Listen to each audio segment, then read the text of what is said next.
Okay, hello and welcome everyone. If you're watching live or if you watch this on YouTube later. Tonight I'm drafting, I'm going to a traditional draft Kaldheim event. The set recently released on Magic Arena. It is currently the 1st of February. I think I did 3 drafts so far, so this is going to be my 4th one. I did, however, do almost a sort of full set review. Well, not particularly. I did a archetype breakdown together with Sirkovic, both on Twitch, and you can also find the VODs of that on YouTube. And what we did is basically dive into each color pair, see what the color pair is doing, and also get some statistics up related to those color pairs. So like, okay, if a color pair is into a certain creature type, for example, how many of those creatures are available to that color pair, and what sort of ratings did those creatures get, just to get a feel of how good each of the archetypes are. So I did that. I did 3 drafts, and with that knowledge we're diving into the 4th one here, and I'm very happy to go in. Still have some of the token entries available, so I'll definitely use those. Playing best of 3, I figured I do not really care about my rank on MTG Arena as long as the events that you can join as a reward for those are constricted. Simply not playing constricted at this point in time, so decided to not bother with ranking up. I was pretty steadily hitting Mythic each month, which isn't really an achievement if you play a lot, I feel, and yeah, decided to stop that because it's simply the gem return is simply not there. Okay, let's have a look here. So we got a Sika, a god of the tree. It's one of the green mythics. It's not a very good one though, I think.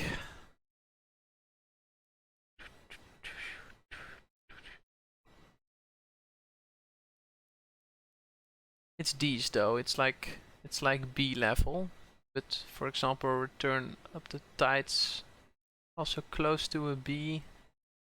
I think Valkyrie Sword is also pretty sweet. Yeah, so its backside is really hard to cast. Its front side is a 3 mana 1/4 with Vigilance that adds 1 mana of any color. So it is pretty sweet though. Might be worse than the Packmate though, so I'm going for the Packmate here, just as a general good pick.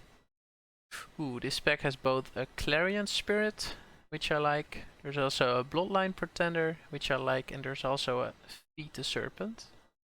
If I want to stick with green, it's probably the Glittering Frost, but I think there's currently no real reason to stick green, so it's between the Spirit, Pretender, and Feed for me here. Spirit is very good, I feel.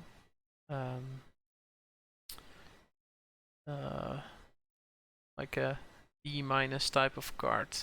I think the black removal spell though might be better.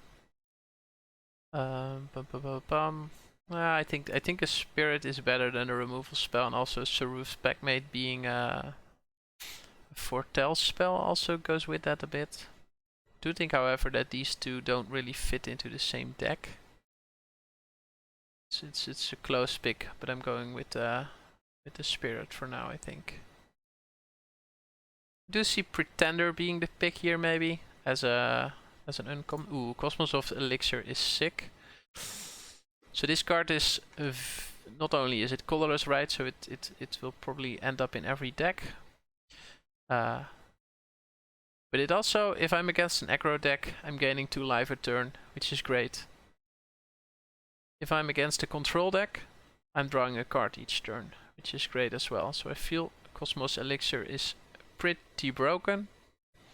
Another card that is definitely pickable here is the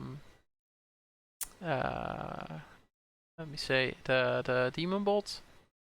Definitely into consideration here, but that would bring me into a 3rd color, red does seem a bit open here, with also the Dwarven Hammer still being here, but I think I'm going for the very flexible Cosmos Elixir here. Will basically end up in every deck.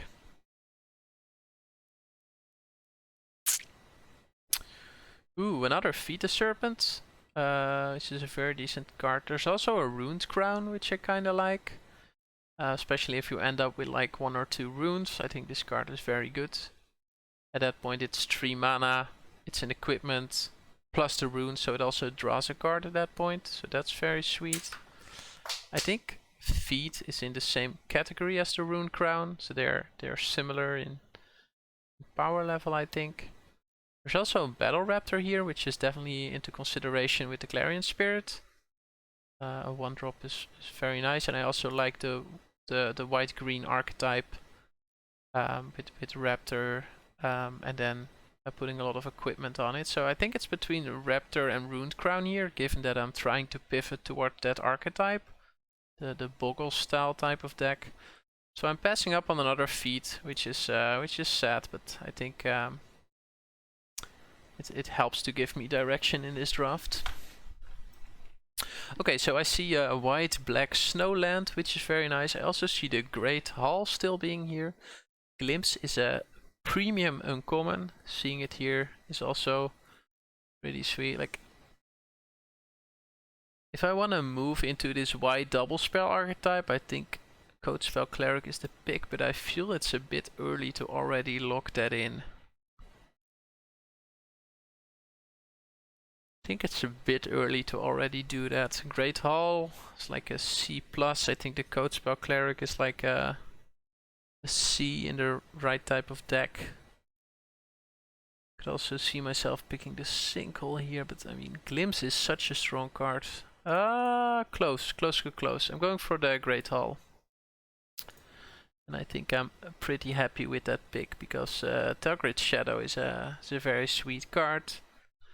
It seems symmetric, right? Each player sacrifices 2 creatures, but I think the fact that I can play with the knowledge that this is there makes it non-symmetrical in that sense. I think it's a sweet card, so probably picking that up after picking up the Great Hall, which is very sweet. Seeing a Demon Bolt this late is kind of painful though. But I assume somebody else went in on the previous Demon Bolt, so I'm picking up the Shadow here and feeling sad that I didn't go into black. So now it could be black-white, white-green, maybe even green-black. Several options here. I still see a Snow-Covered Forest, which is a nice card. Snow, the Code Spell Cleric goes really nicely with the Spirit and the Raptor. So I can also see myself picking that up. I think also Coma's Faithful is definitely a card to keep in mind. It's a very good card, but I think I'm going Cleric here to solidify myself in white a bit more. And then I sort of, not sure if this is rewarded, but like, there's one card that's not in my 3 colors, which is Feeder's Pup. There's still a Way Down, which is a sweet card. The Doomscar Oracle is really sweet. Hey, Boos! I'm not only streaming, but I'm also recording this for the YouTube channel. Just for funsies. But welcome. I think it's Fall of the Imposter here, and we're moving back into white-green. Also, seeing this amount of green commons is interesting. Okay, so this is my first pack. Return Upon the Tide, still here. Way Down, still here, so... Well, I have a YouTube since that I uploaded the archetype breakdowns onto that. Here, let me help you, Bush. I just made this. Boom! That actually works. Pretty sick. I think it's Return Upon the Tide here.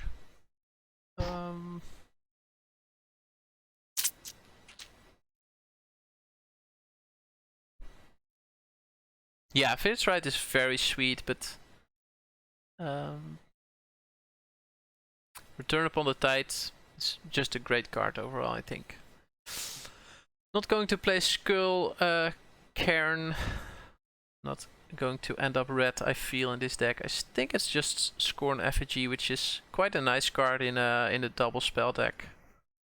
And a very playable card overall, I feel. Firewalker is a great card, but I think it's Masked Vandal for me here. It being a changeling. Just very nice.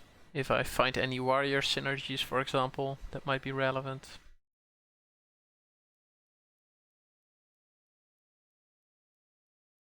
I think Snakeskin Veil is the pick here if I end up in the white-green Boggles deck. That is probably a very good card to have access to.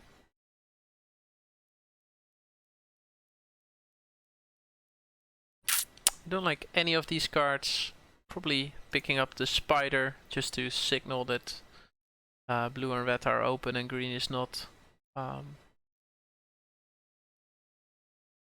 That's the only reason to do that, basically. Wings might be a playable card, especially if I end up in the white-green deck that I've been describing. Might be a card I play, and this card is definitely playable in, for example, black-green elves, if I end up there. Let's see. Not the best deck, especially considering my draft so far. This is best of 3, Thomas. I think the ship on being blue has sailed. Ship on being red has sailed, so that basically excludes all the uncommons and the rare. That also excludes the Snowland.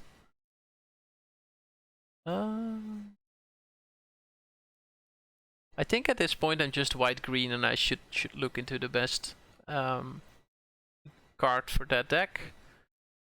Which is probably Valor of Worthy or the Guardian. Yeah, probably Guardian. With the Foretell, I like the suggestion here. Not the best card though, definitely not the best first pick. Ooh, but getting a Clarion Spirit here, the second one is definitely nice. And no, I'm not. That's true. I'm not 100% green, but I'm leaning towards that. No, correct. I think I can still end up black-green, white-black, or white-green. But I think the pick here is the Clarion Spirit. I like the card very much overall. And I think having 2 of those makes me move towards the 2 spells a turn type of deck. Let's see if I can get there. What else is here? I like Sculptor of Winter. I like the Starnheim Courser quite a bit. Yeah, indeed, there was no black there. Scent of the Worthy being the best card in my 3 colors, I think here, but that would ping me back towards a white-black deck. White-black is a very nice double spell deck, though. I think Clarion Spirit is better in white-black than it is in white-green, at least what I've seen of that so far. If I would not consider Ascent of the Worthy here, my pick would probably be Demonic Gifts, maybe the Braggart. I'm not black, you say?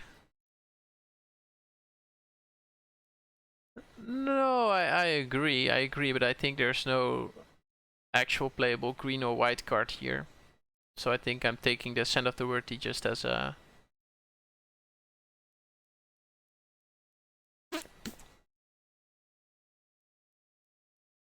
Oracle's not bad.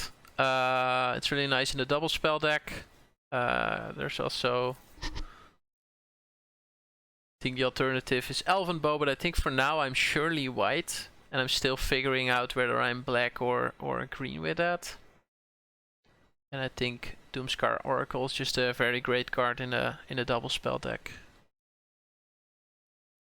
The other card I'm considering is the Elven Bow, but no, I don't think I'm moving into red here.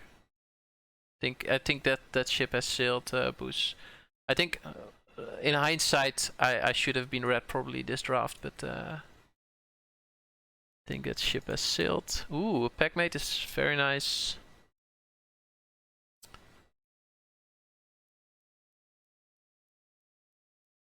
So another red uncommon here. Crush the Weak deals 2 damage to each creature. Pretty sweet, definitely playable, especially with a foretell for 1 red.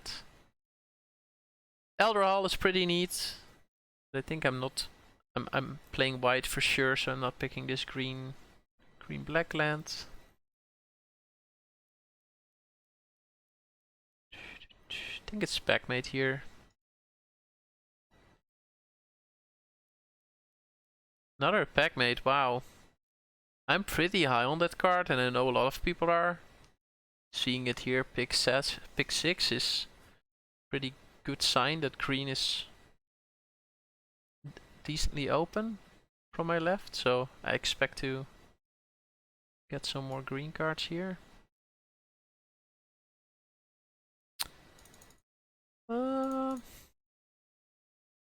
If I end up green-white, Warhorn Blast is definitely not a bad card. Yeah, now I'm probably green with the packmates, and I think in that deck, Warhorn Blast is pretty decent. I wouldn't mind picking up some Broken Wings on the wheel for the sideboard. After the Will Tree, not very good in this deck. So yeah, picking up the Blast here. Another Blast. I'm immediately selecting the Sculptor of Winter, but because I just think it's a great card in general, but since I have 0 Snowlands at that point in time, I don't think it's a card that my deck actually wants. So probably picking a black card here, just in case I end up black based on pack 3, then the 3/1 elf is definitely playable. Picking up the Infernal Pet here, which is an okay card in a white-black deck. Could also consider the Mammoth Grove. The Foretell cost is pretty nice and it helps me double spell again. I think I'm picking up the Mammoth Grove. I haven't tried that spell yet. I'm going to try it out. Gates of Istvel, that's the second pack that goes very late. Vitalize. Not a card I'm playing, I think. I think nothing here will end up in my deck. I think the Dragon Recruiter is most likely to end up in my deck, but even that card I'm not very enthusiastic about it. Wow, Vega's still here. There's definitely nobody in blue-white, which is unfortunate. I think I'm taking the Broken Wings here as a sideboard card. Just like it in general. Oh, let's take it. Taking the Outrider. 5 mana 5/5 is not bad. Probably not playing it, but we'll see where we end up. Let's see how much we get in Impact 3. Worm is definitely a playable card. Glittering Frost is one of the better green commons I feel, but not in a deck that has 0 snow payoffs or whatever. I could also use it to splash black, but I think I'd rather have one of the Lindworms first. Taking the land here just as a hate pick, and strategic planning is just not a very good card. Let's see. I think Rune of Might is decent if I can pick up a couple of Raptors. But I think Struggle is the pick here. Again, it's a very nice double spell card with a single pip foretell costs. I'm rather low on removal, so I think having a removal spell is nice. There are multiple cards in this pack that I like. I like the Rune, I like the Valkyrie, I like the Veil, I like the Vandal. But I think Struggle is the best of them, and seeing the amount of removal I have so far, I'm picking that up. Spirit of Aldergard, insane green card, but not in my deck. What do we have here? Sacrifice a creature. Shares a creature type with sacrifice creature. No, probably not doing that. Ooh, that leaves this pack pretty empty for me. I could take the tap dual land, which would also allow me to splash black if I would like to in the end. I think I'm taking the spirit anyway.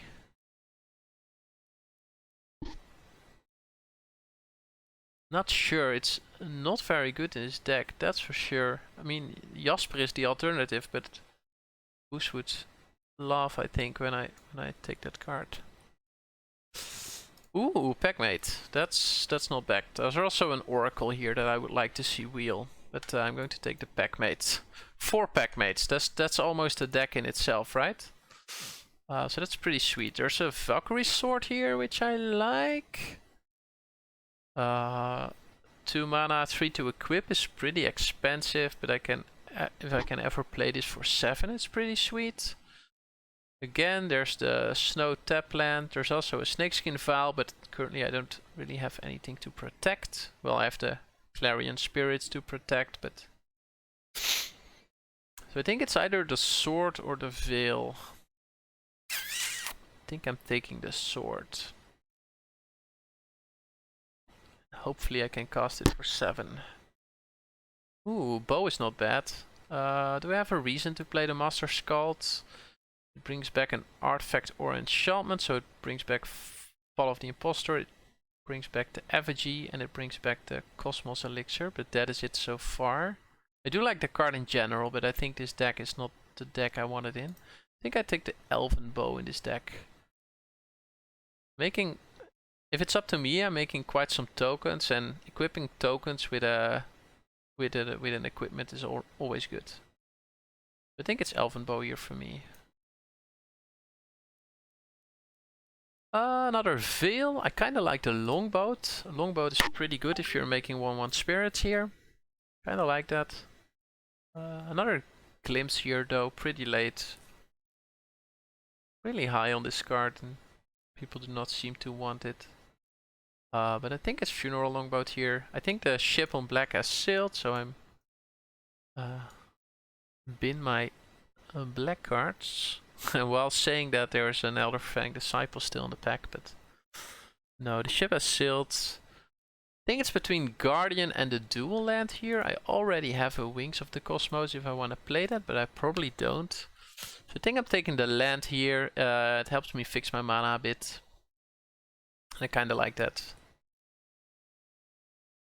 Ooh. Blue is pretty open this draft, but hey, that's a bit late to realize that, so... Probably the Sentinel here, probably not playing it. I have hardly any elf payoffs. I'm not splashing, so I don't need extra colors. I think I'll drag that to the sideboard and probably not play it. Ooh. I like Vandal. I like the option to remove an artifact or an enchantment. Enchantments are pretty relevant in this format with the sagas. And the Bounting Gold, for example. Artifacts are also very relevant. There are some really good equipments here, so I think Vandal is a premium green common, and I don't mind having 2 of those at all. The rare wield, so did the Outrider and the Sentinel, and so did the Pick. I'm probably not playing any of those cards in my deck. So I think it doesn't really matter what I take, and I'll take the rare just for the gems. Ooh, Oracle is a card that's probably going to end up in my deck. Yeah. Definitely. Veil of the Worthy might end up being playable in my deck. Let's see that when we're building. Ooh, well, I already have 2 Vandals main deck and have a Broken Wings sideboard, so I don't think I need an Invoke the Divine for the sideboard, so in that case I'm picking the Master Skald. Because I might play that over the Lindworm, actually.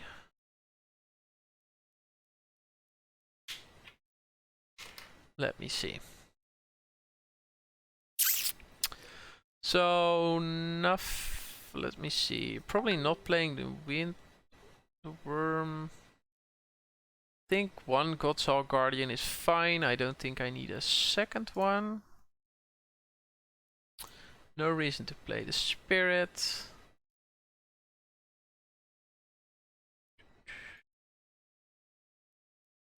see what I have in the combat trick department.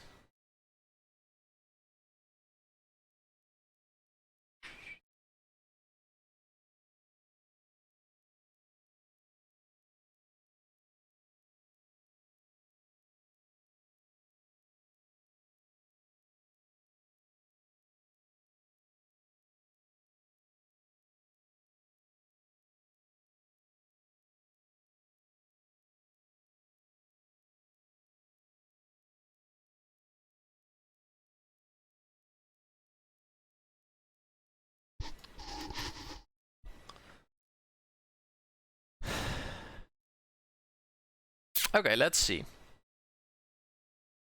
So creature-wise, I'm definitely playing the Raptor. I think it's a fine card, and it's very good in a double spell team deck, and it's also a nice card to equip.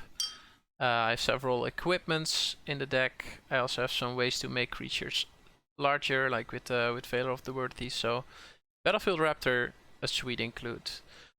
Same with Cleric. Very nice in a double spell deck. It plays nice with the Raptor because a 2/3 flying first striker is just very good. So overall, very playable card.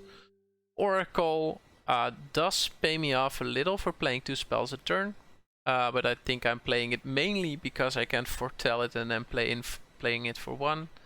Again, making it rather easy to double spell. Effigy, same thing. Very handy in the double spell type deck. Clarion Spirits are basically my payoffs here for double spelling. Making 1/1s is pretty strong, especially if they fly. Vandal, just a great card overall, not very expensive. And also the option to kill artifacts or enchantments is just good. Packmate, don't think I need to address that card. Even though it's pretty early in the format, I think most people are already very high on this. Being able to pay the 4 over 2 turns, being a 3/3, very relevant body, and then also drawing a card is just very nice. Struggle, one of my few and only removal spells. Valkyrie Sword is basically just a 7 mana 4/4, well, let's say 6/5 angel that leaves behind an equipment when it dies.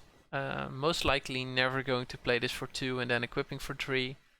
Of course, it depends on how the game goes, but I assume I'm playing this for the full 7. Hall Guardian is just a great card. A 3/6 blocks most of the creatures in this set, and being able to spread the 6 mana over a turn 2 and a turn 4 is just very nice. I think definitely worth it to have one of those main deck. Yeah, Master Skald is a card I'm considering. So let's have a look. Master Skald works with the Effigy, works with the Fall of the Imposter, which I am playing, by the way. Hey, that's interesting. Why is it not? So it's good with the Fall of the Imposter. It's decent with a Longboat. I can trade that off and then return it. I have 2 equipment. I have the White Sword and I have the Green Elven Bow. It's not very likely that they ever end up in my graveyard. But if they do, then Master Skald is definitely a way to bring it back. So I think I'm basically cutting 3 of the combat tricks here. So whether I'm playing Warnhorn Blast kinda depends on, do I feel I'm going wide?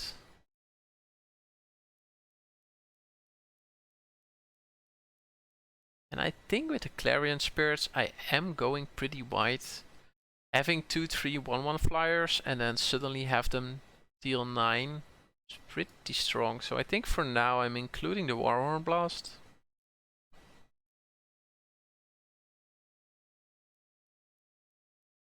The removal spell, as we discussed, I'm playing, so that leaves these cards, and I'm leaning towards the Veil. So Master Skald does bring back Valor of the Worthy, which gives Worthy a knock over Cosmos, Grove, and Veil. It also leaves back a 1/1, It makes it a pretty nice card with Warnhorn Blast. Plays pretty nicely with that. Giving something 1/1 also plays pretty nice with the Raptor, for example. Yeah, so I'm leaning Valor of the Worthy here, which would make me cut these 3 combat tricks. And then if I see a lot of removal from my opponent, especially towards the Clarion Spirits, I might board in the Veil. So let's say if I play it like this, 15 creatures, 8 non-creatures, I kinda like it this way. Boost, did you follow? Do you have any thoughts that you would like to add? If so, feel free.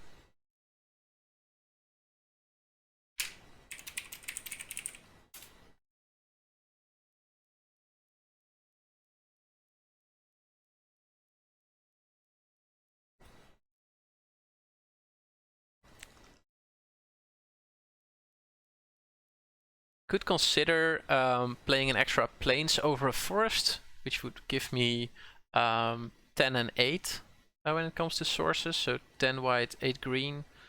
That especially is a consideration because I have at least 1 white play I would like to make on turn 1, where I have no green plays that I would like to make on turn 1. And also my deck is leaning white a bit.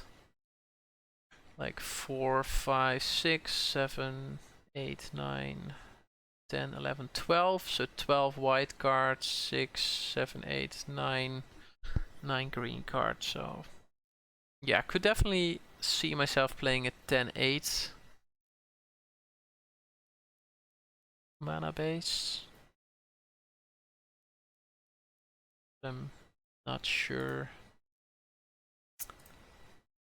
I think it doesn't hurt either way. I think this is still a fine mana base, and with 8 green sources I'm pretty reliable casting my green cards when I want them to. This just helps me play my Raptor on turn 1 a little bit more consistent. That's it basically.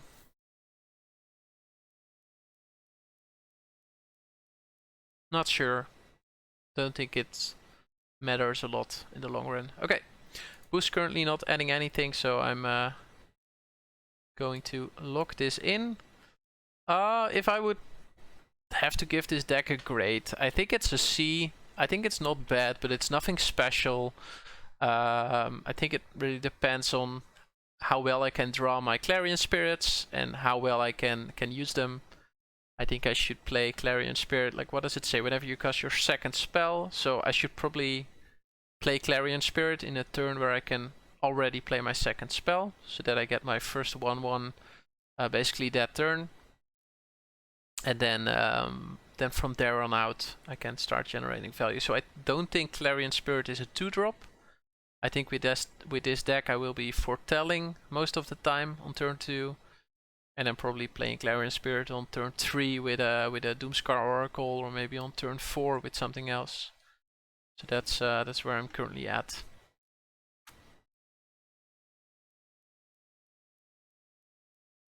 Yeah, so Cosmos will definitely help me win longer games if I'm playing against a control opponent. Cosmos Elixir is great. Drawing me an extra card a turn is just great. I'm probably not going to need it against aggressive decks, but we'll see. Gaining 2 life is never a bad thing, and it makes racing a bit easier for me. So yeah, let's go. Let's play the deck. Game 1, or a match 1, game 1, I should say. So as you notice, we're playing best of 3.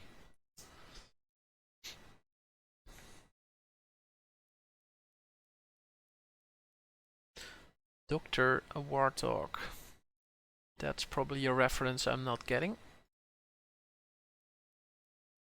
Okay, so in my deck with 9 plays and a dual land, I'm getting 2 forest. I don't think that is really bad. I need my first plains somewhere around turn 3, 4. I mean, I can still play the Masked Vandal, I can still play the Effigy, I can still play the struggle, I can still foretell my oracle. So I think this is a fine keepable hand, and I think I'm pretty likely to draw planes here. Could get a hypergeometric calculator up, but don't really feel like it right now. But let's say my odds to have a plane by turn 3 or 4 are pretty great, like 70% I would assume. So a couple options here. Playing the funeral longboat is definitely one of them. I can also foretell something. I think I'm feeling like playing the longboat here. That way on turn 3 I could play the Mast Vandal, equipping the longboat and already getting in for 3. I think that's a pretty fair play. So I think it's between foretelling something and getting the longboat out, and I think it doesn't really matter.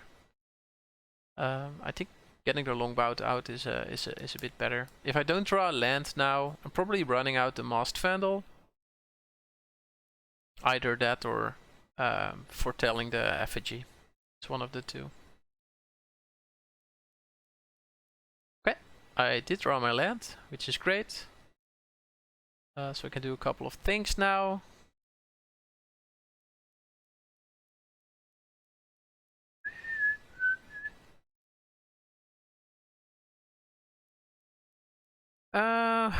Let's see.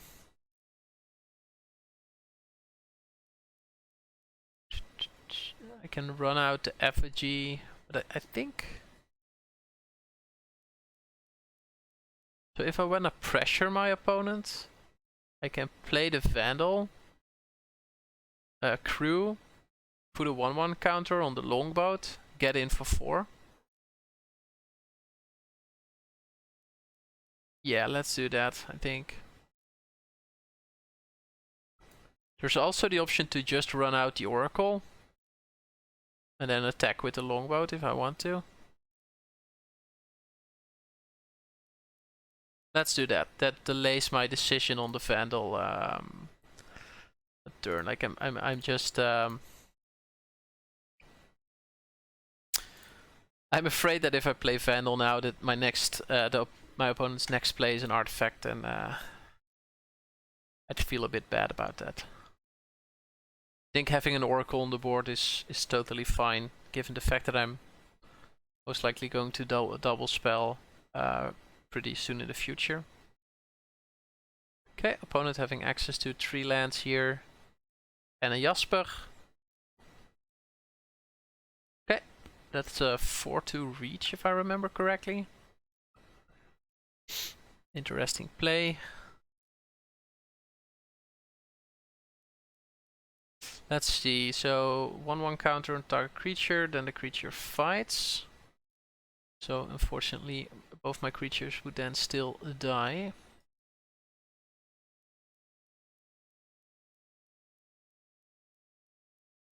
I think I'm attacking with the Oracle here and then play out my effigy. Can also see myself playing out the effigy, crewing with the longboat and then attacking. Yeah, let's do that. Let's just go in. Yeah. Yeah, I like that play. So I play the effigy, I crew, I attack for 6, and opponent is most likely going to trade with the longboat, I think. Not sure though.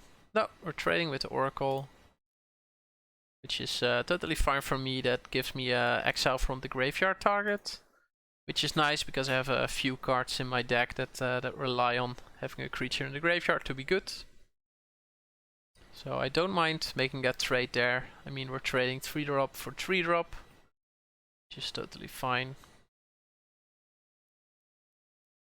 Okay, opponent ramping a bit. Whee! Killing the longboat. So yeah, my opponent was also looking to get a creature in the graveyard to use the Vandal here. I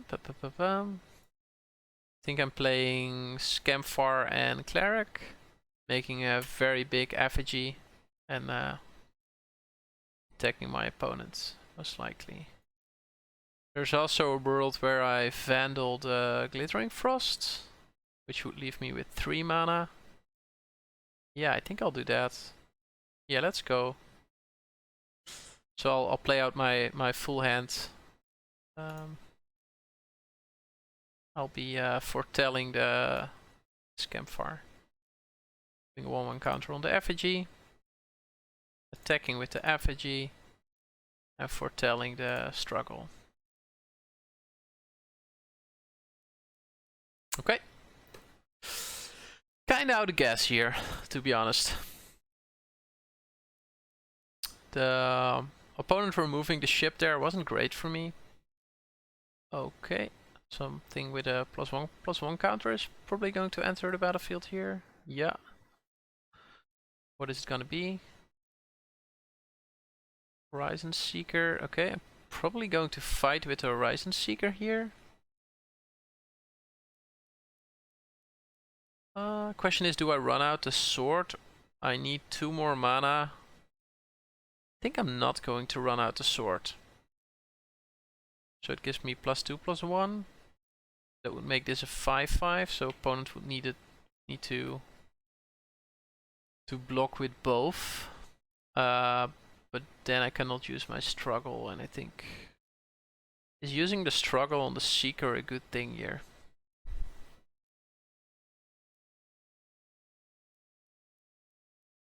I would like to kill Outrider at some point.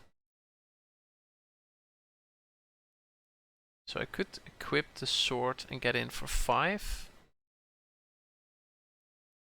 Yeah, let's do that. Yeah, let's do that. Let's do that. So getting in for 5, offering the opponent the trade, the double block.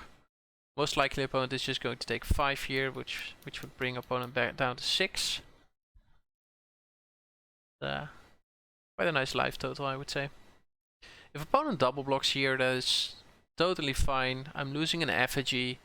I still have my equipment available for next turn. I also have the struggle to remove another creature, so I would be happy if opponent double blocks here, but as I said, I'm assuming opponent is just taking 5 here.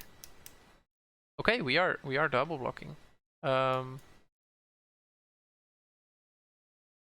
Interesting. Was not expecting that. I think that was pretty good for us.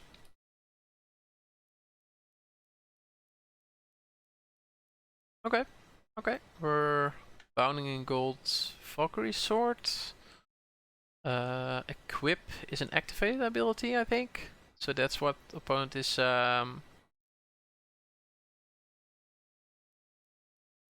yeah, that's what opponent is doing here. So now I have a equipment that I cannot equip right now. Ooh.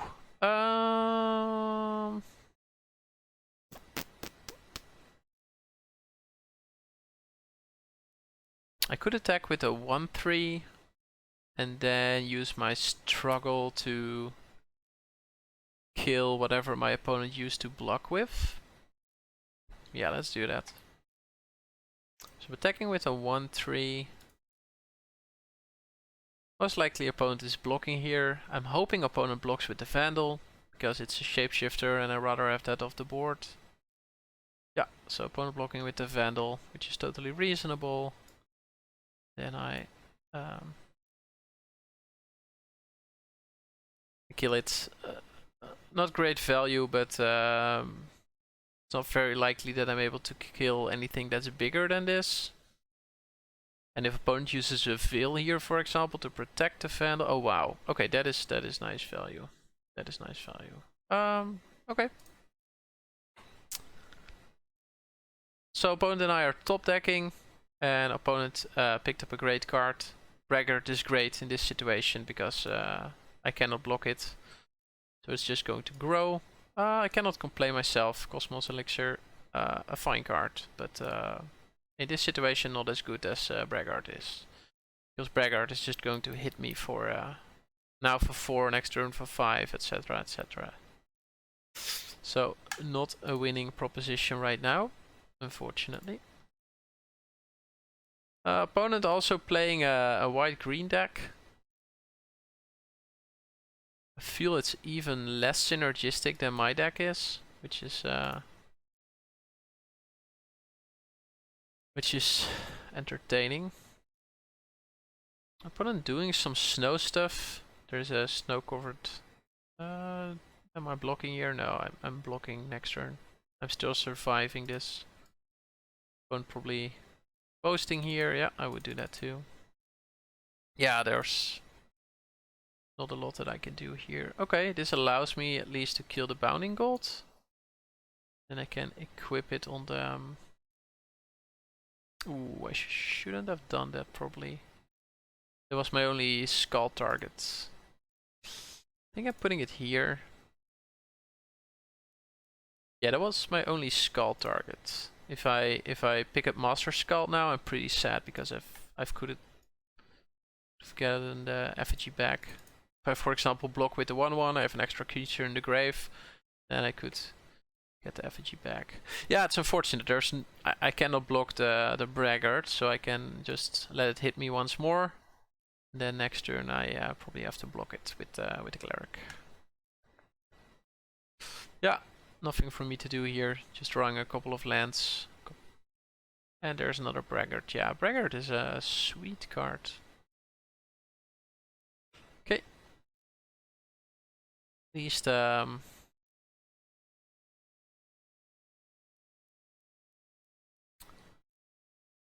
yeah, so this is going to exile one of the braggarts at some point in time. Have to do this, unfortunately.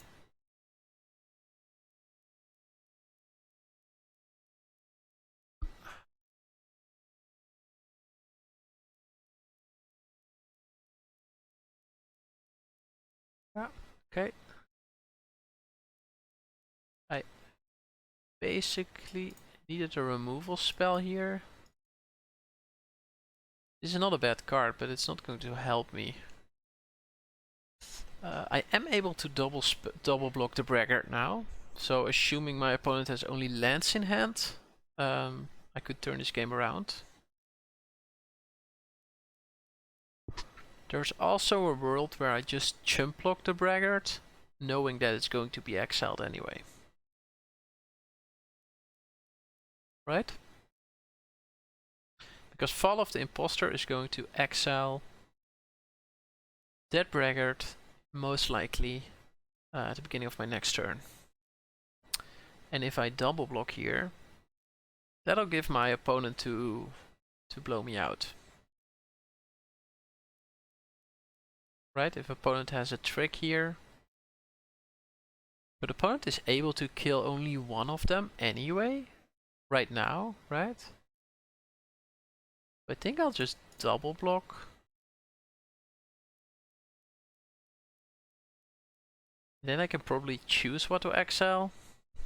Let's see, I think opponent is killing the God's Hall Guardian here. Because that's definitely the strongest creature of the two.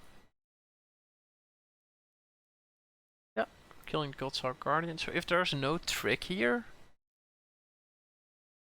then this was better than a single block. So opponent currently 3 cards ahead. So getting rid of the Vandal is best here, I think. I'll get rid of the Vandal. I think opponent might have another Iron Verdict. So if I attack, opponent blocks Iron Verdict, and I lose my Vandal. But I think that's fine. I'll take that trade. Okay, opponent did not block. Interesting. I think this is one of those situations where I can keep my land in hand. Do not have a lot of draw. Okay, that's a very sweet draw for opponents. Ooh. So that brings opponent back to 10 life.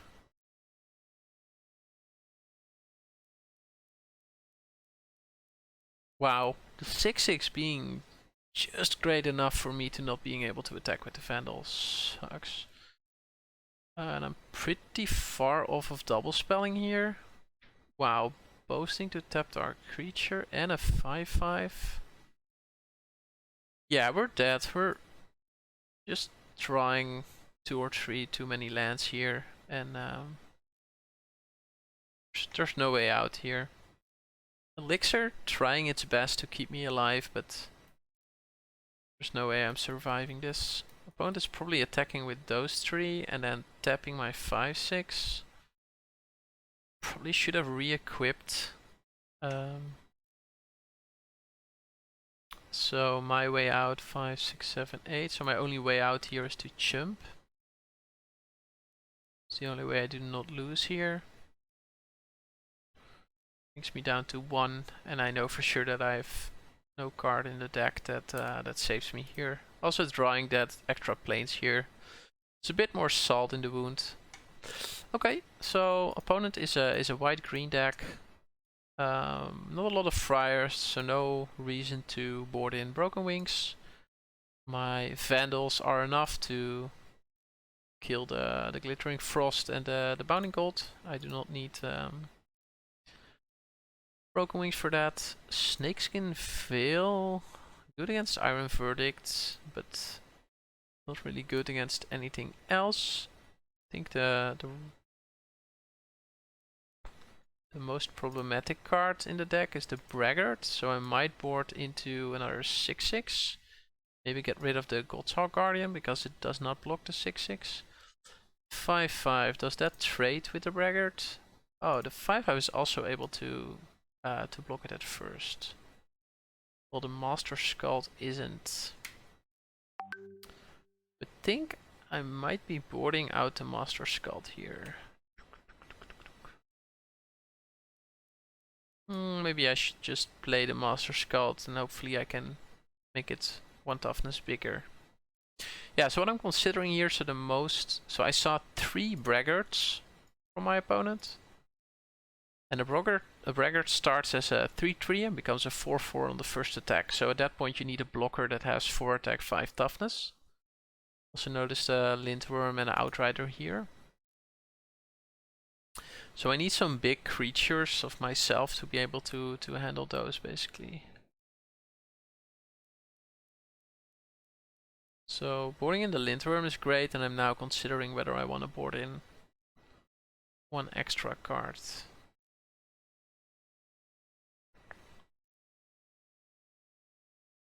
Maybe I should get the Veil of Worthy out and board in 1 extra biggie. Get the Outrider in. So I have a 5/5 and a 6/6. Could also get that one in over 5/5. Now let's do it like this. Yeah, so boarded into 2 big creatures of my own, just to stop the Braggarts from killing me this hard. Okay. Land base is great. Spells aren't, though. Really like to. Like Blast is basically a card that I would like to have like be the 20th card in my deck. I need to be white first before this deck makes any sense. Master Skull is also a card I'd rather see later, because it would be nice if I have a graveyard full of enchantments and artifacts at that point, which I currently have 0 in hand. So basically Oracle being the only playable card, which is tough, but I don't think I can mulligan these kinds of hands.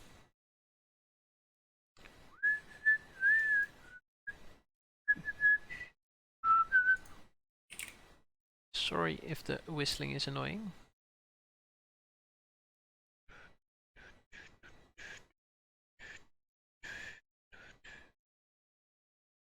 Okay, Cosmos Elixir is a very sweet draw. I'm probably going to foretell the Blast here. Just nice to have the Blast foretold, and I can just play Oracle. Doesn't really matter, right?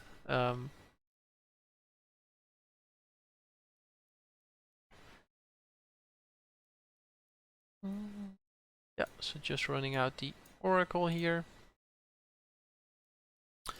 So up to now I used my mana pretty nice, right? I had the tap land on turn 1, I foretold something on turn 2, I played a 3-drop on turn 3, and I will be playing a 4-drop on turn 4. So up to now, awesome. Just awesome. Here I have the option to play the Packmate or the Elixir. I think I'm going for the Elixir, but because I currently have a blocker for the Packmate, I'm happy to trade my Oracle for the Packmate. And this way I get 2 life now, and if my opponent is unable to deal damage to me, that means my Elixir is going to draw a card next turn, which is value. So there might be a fight spell here. A fight spell would be annoying because it would not only kill my Oracle, but it would also bring me down to 18 life. Removal spell would bring me down to 19, so it would be annoying in a similar way. So yeah, opponent being able to remove the Oracle here and getting damage in is worst case scenario. Yeah, okay, it's the fight spell. That was definitely one of the options, right? And opponent had it.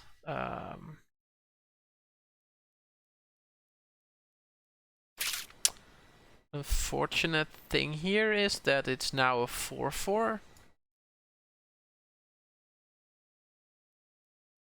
So probably shouldn't have played the land here. But doesn't really matter. Hey, that is awesome. That is, I think, one of the better draws that I had in my deck. So up to 20, I have the trade.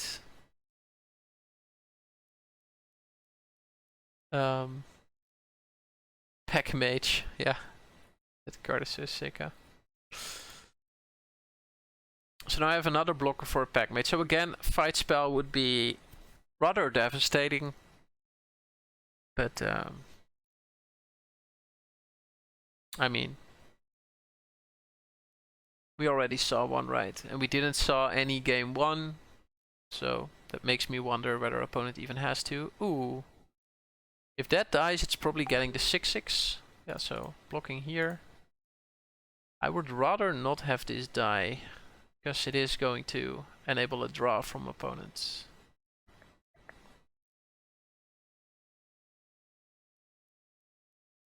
Let me see, currently I have 5 lands. So this is 6, so I could play the Effigy and then Blast or something. It's a tough one. I don't think I want to play Master Scald. In that case, I'd rather play Effigy first and then Master Scald later. Like chump with... I can also just accept the fact that my opponent is going to get the 6/6. But currently I do not have any way to deal with the 6/6 either. So that makes me wonder. I think it's just Scorn Effigy, play the land.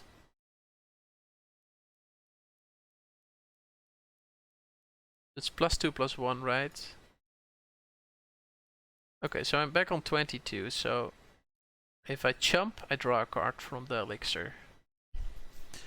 Opponent is so ahead in cards. It's rather insane, actually. Not sure why or how that's the case.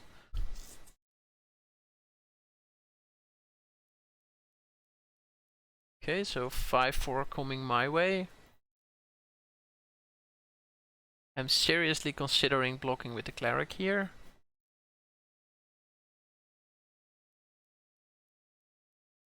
I think I'm blocking with the Cleric here. I can also block with the Effigy, get it back with the Scald, as I said. Yeah, let's do that. Let's block with the Effigy. So just a chump.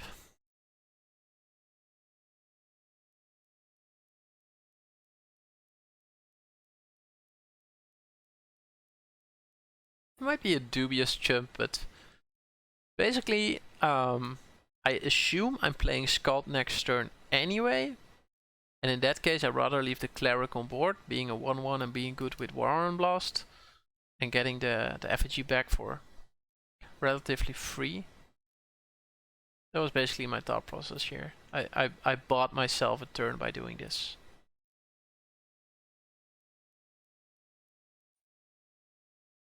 Okay. Okay, opponent resolving a couple of spells. So play the Scald.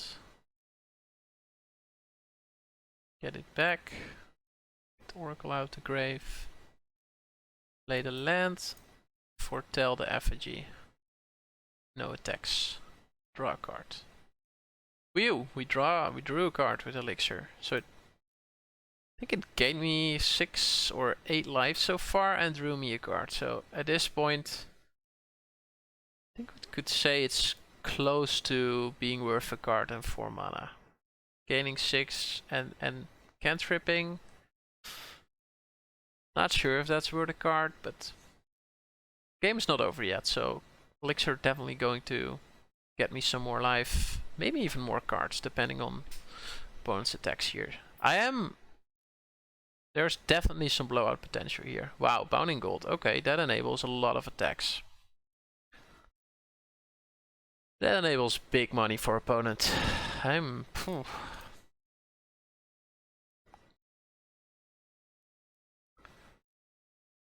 Not sure why opponent is splashing blue. Might be just for Mirror Lake. Hey! Welcome, welcome. Deck is not great, but we'll I think drawing the spirit here was nice, giving me the 1/1. Still have Blast open. I'm probably going to play Blast next turn, just to enable some blocks. There's no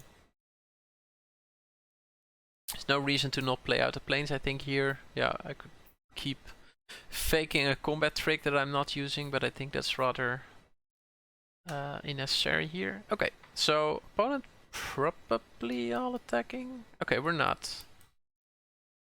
Let me see. So this gives +2/+1.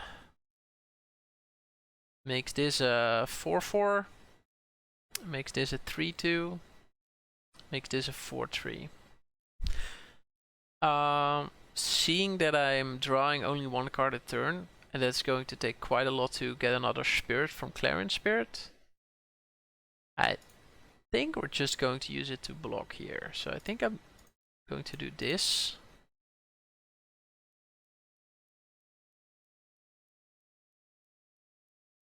And then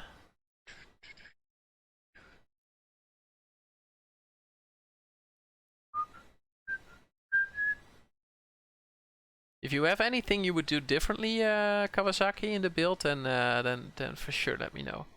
Always interested in hearing other people's takes. Okay, so we're boasting.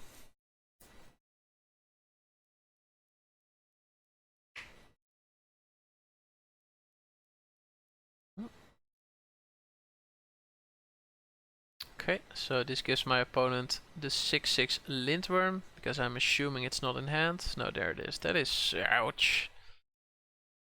That is so good. Oh, and the opponent immediately being able to resolve it. Ow, ow, ow, ow, ow. Ooh, that is not a bad card to draw here.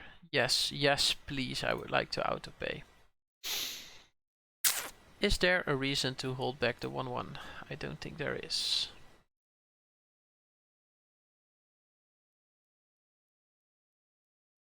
Oh, that's unfortunate.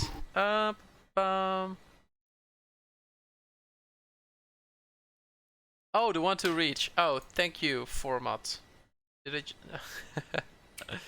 I? I don't think I have CBL on currently.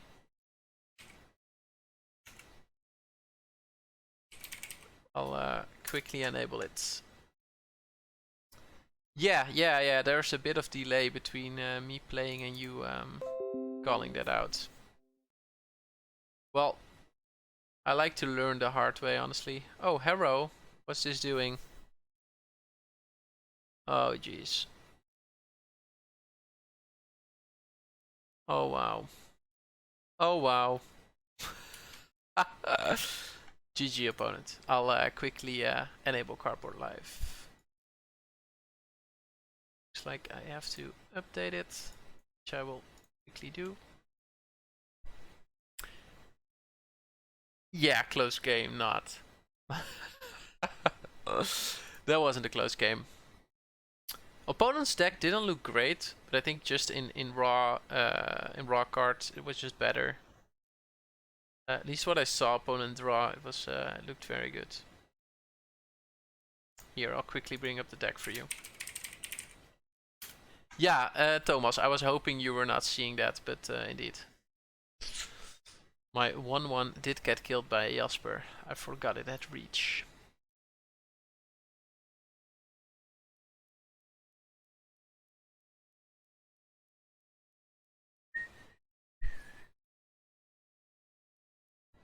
Yeah, so this is basically the deck. Playing a lot of Foretell, trying to get rewarded using my Spirit and my Oracle. Doesn't seem like a Valor deck. Let me see, Valor. Do you mean Valkyrie's Sword? No. Oh, you mean the Valor of Worthy. Yeah, maybe not. I included it because I can get it back with Master Skeld. And also it leaves back a 1-1 flyer, which I like with Blast, for example, because I'm already kind of going wide. The 1-1 is also able to crew the longboat, and I have some equipment to make it bigger. That's why I included it. Double Vandal. Also a bit suspect Immo. Yeah, I'm basically running that as Artifact Hate. I feel that both enchantments and artifacts, like there's the Saga cycle, there's the artifact equipment that leaves behind the creature cycle, the token. So I feel artifacts and enchantments are pretty common in this set, and therefore I like Vandal a lot. Yeah, I agree. I don't need the 2-drops, right? This is basically I already run 8, 9 2-drops, so I definitely don't need it as a 2-drop. Okay, so what would you play? I gave you my reasoning for why the deck looks like it does. So basically, you're saying cut the Worthy and maybe cut one Vandal. What would you include in that case?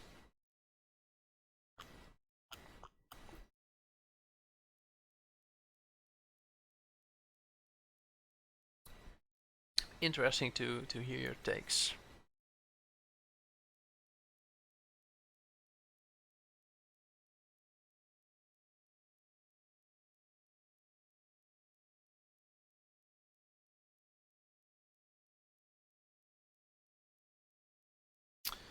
Okay, Carport Live has updated to run it now.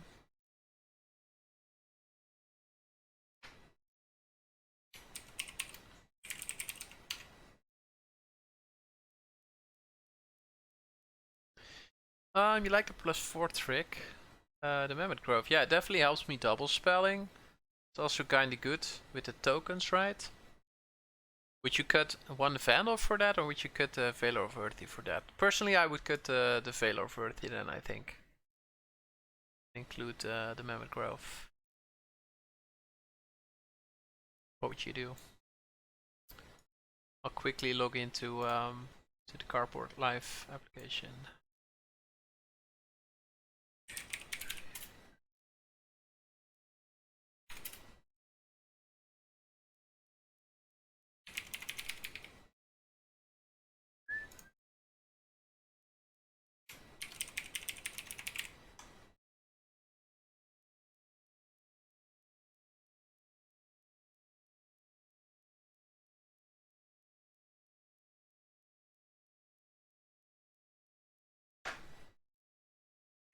Sorry, I'm going to react to you. I'm just logging into Carport Live.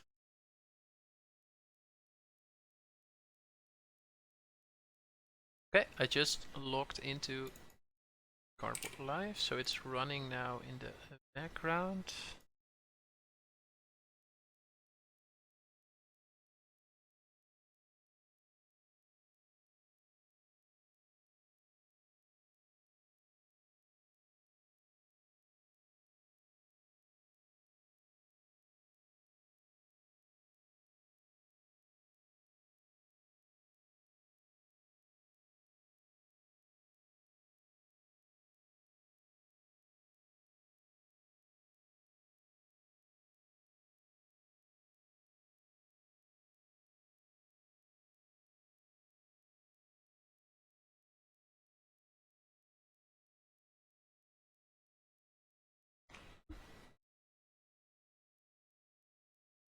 Okay, so Cardboard Live should be up.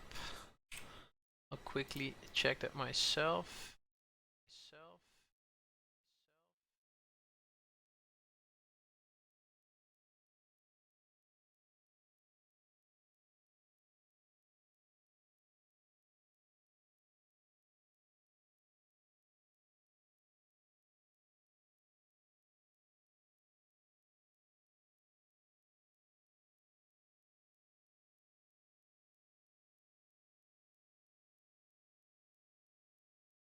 Okay, it should be. Oh, shit.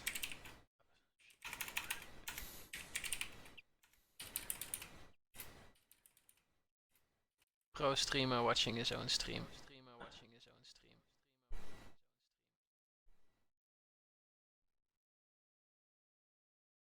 Okay, let's see if it works now.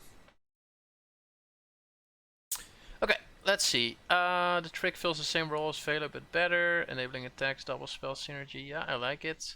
How good is Longboat? I kind of like it, especially in the deck with tokens, and I'm hoping to generate quite a few here. Don't have any experience. Okay. Yeah, I do like the 5/5. I think I like the 6/6 even more. It's 1 mana extra for +1/+1 basically, and it also gains me 4 life, which works nice with the elixir. No, no, no. I totally enjoyed being English. I'll not a big fan of Dutch actually, and I like to improve my English a bit. So happy to keep it English if you don't mind. Okay, I'll go with your suggestion of cutting the Veiler, including the trick.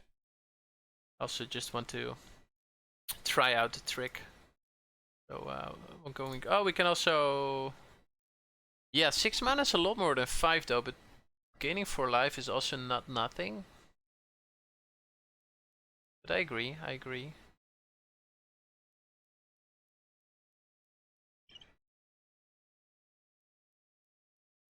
Okay, if I would include one of the two, I'm probably including Lindworm. Then I would probably cut a Vandal, but I was hoping Master Skald and the Godshall Guardian would fulfill a similar role as the 5/5 and the 6/6 are. And I think they are a better fit to the deck than those two cards. I think with them, I was eyeing the Hexproof trick. Yeah, I agree. Because I'm not really making a big Battlefield Raptor or anything. I'm not the Boggles green-white deck. And also Clarion Spirit. I agree it's something that you want to protect, but at the same time, Snakeskin Veil is a spell that you're probably casting on your opponent's turn, and my deck is trying to double spell. So in that sense, I also rather have spells that that are more likely to be played on my own turn, right? So I'm going to try this. Let's dive in. We talked enough about it, I think.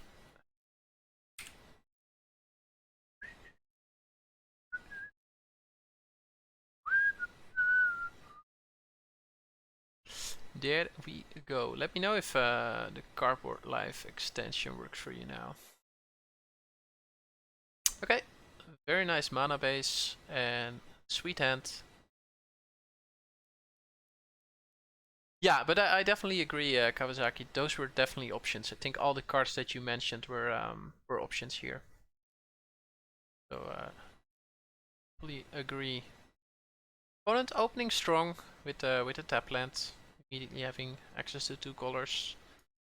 Unfortunately, my turn 1 is sort of wasted. I do have a very nice turn 2, into 3, into whatever. Although, while I'm saying it, I noticed that I need a creature to put a 1/1 counter on to play this on 3. So I'm probably just running out.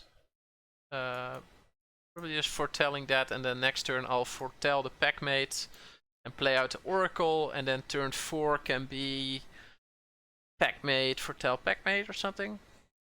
Oh, awesome. that's sweet. So Cardboard Life is then working. Yeah. Okay. Oh, that's awesome. That is awesome. Good. Good. Okay. Eyesight Troll. Sweet, sweet card, especially with 2 snowlands already being on the battlefield. So that's pretty good for opponents. So as I said, I think the play here is to just run out Oracle. And I think we're foretelling the effigy, because that allows me to play effigy Imposter if I do not draw land, and it allows me to effigy pack based if I do draw land. So I think that is the play here. So whether I draw land or not, I'm double spelling next turn, which triggers my Oracle, gaining me 2 life, and that is never a bad thing. Unfortunate, I cannot block here. No, I agree. The effigy, I'm basically thinking about the double spelling here, Kawasaki. Yeah, so unfortunate thing is there's no way I can block here, right? Because then opponent will just play two snow mana and kill my creature. So that is unfortunate. That is 2 free damage for opponent, and another reason why the troll is great. Oh, that is definitely a good suggestion. Yes, could have done that for sure. Yeah, then in the case I do not draw a land. I got bailed out by the land here, but I think your line was better. So I think a line now is just plains, effigy, packmate, gain 2 life, attack, right? I think in that order. Or land, draw first, effigy, but there's no difference, I feel. I'm happy to trade my Oracle for the Raven here.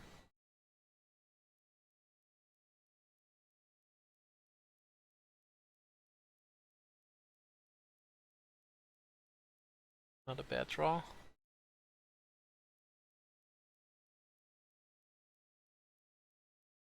Yeah, I like the line where you dig for a land there. I think I got bailed out, and of course, given the fact that I already drew a land, my line was better, but I fully agree. That was the better line, yep. Opponent off to a great start, to be honest. Eyesight Troll and Raven, definitely some premium commons here. That line up quite well against what I'm doing. Opponent 1 foretell spell still in the can.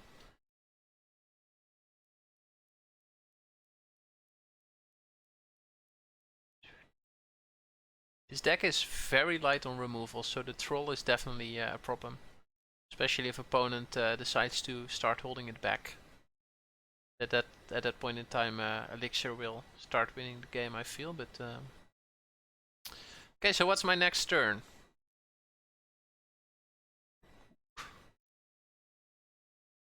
Ouch. Taking 6. Okay, so what's my next turn? If I draw land, draw Clearing Spirits. I think it's Packmate, honestly. I think I'm attacking with the Oracle here first. And then do the Packmate. I can also use this turn to foretell 2 creatures, but I think that's just too slow. I would really like to have a 5th land, so I think that's a reason to play the Packmate. Try to find some more land. Do it that way.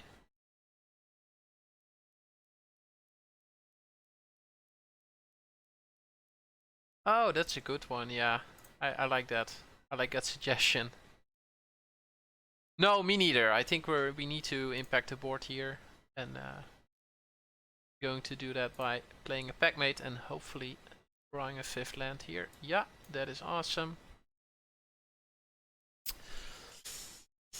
Most likely taking 8 damage again, so the life total definitely going to be a problem here. Next turn can be Spirit, Fall of the Imposter. Yeah, indeed, we're probably racing here. I think next turn Spirit, Imposter is a very nice turn. Not only does it give me a Spirit, from the sorry, a spirit token, of course, because the imposter will be my second spell.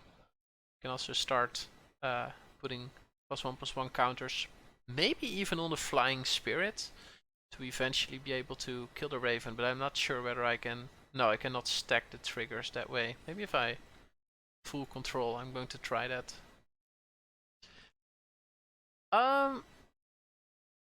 Okay, so a lot of people that I how do you say this? That I look up to really like Elixir.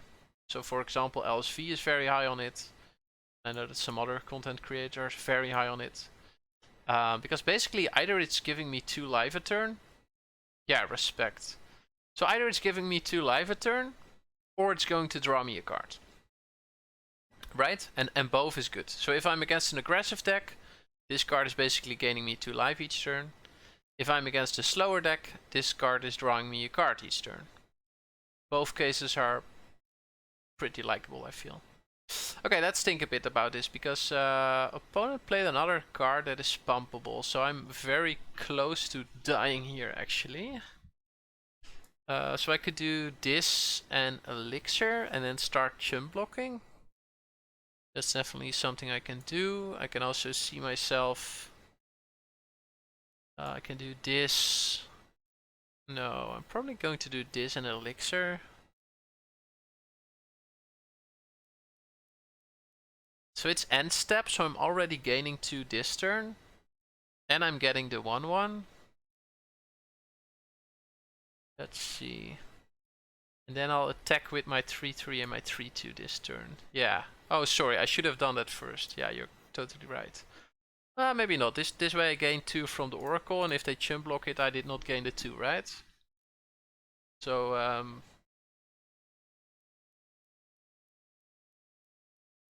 yeah, maybe you're right. Maybe you're right.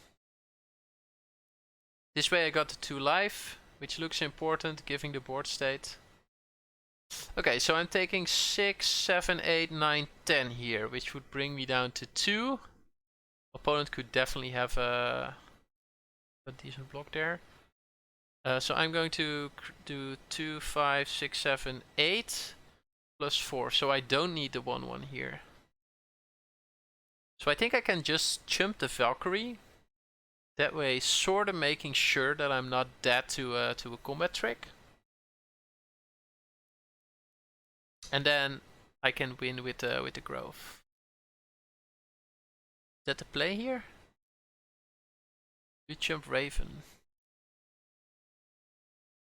Oh, this has trample. Yeah, you're totally correct. Yeah. You are so correct.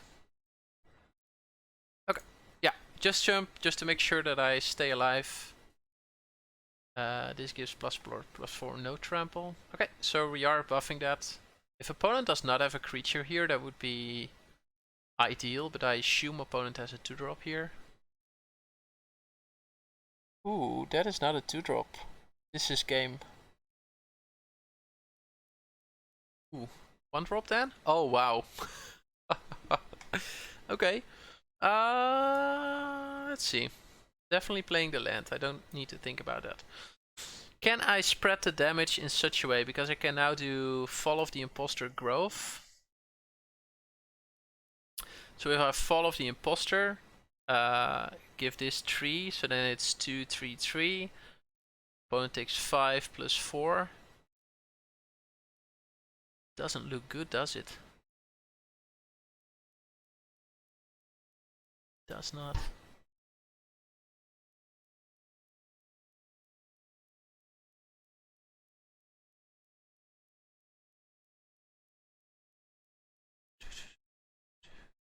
I'm gaining 2 life though, so I'm going to 7. So if I chump block the Raven, I'm dead. I'm dead to Valkyrie. I'm exactly dead. Uh-oh. Okay, so I need my opponent to not block, basically. Yeah, that's it, basically. I need my opponent to not block here. I need my opponent to be very greedy. Maybe I should call it GG, just to incentivize him not to block. I don't see a reason why my opponent would not block here. Okay, opponent is blocking.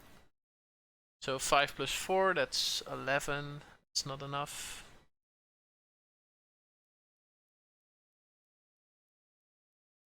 Shouldn't play imposter. No, you're probably right.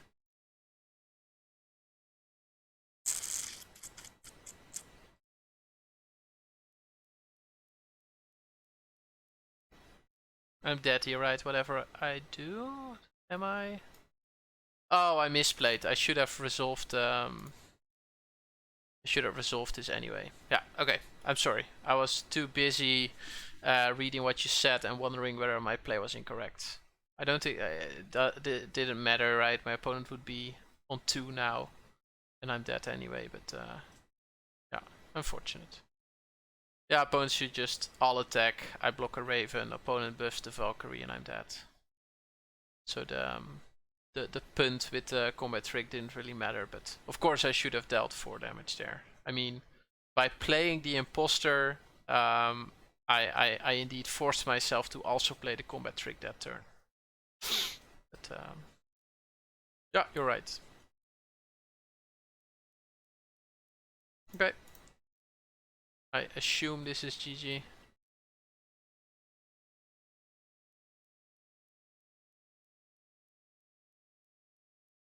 Yeah, totally agree, Kawasaki. We have seen no artifacts that were of interest. So definitely boarding that out. I did see a lot of flyers, so probably boarding in Broken Wings here. So Vandals are out. Broken Wing is in. How many removal did I see? 1 Brawl. Doesn't really make me play the Veil per se. I could see the Lindworm being good. It being a 6/6 and all. Also gaining me 4 life. Let me see, there's also Wings of the Cosmos. Gives something +1/+3 and flying until turn. The 4/2, the Reacher.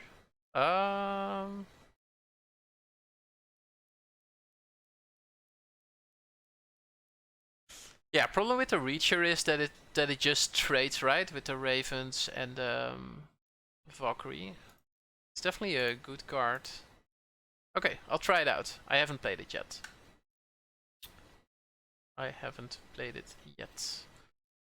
Guardian is pretty fine here. Haven't seen very large creatures of my opponent, so might be able to attack and defend at the same time.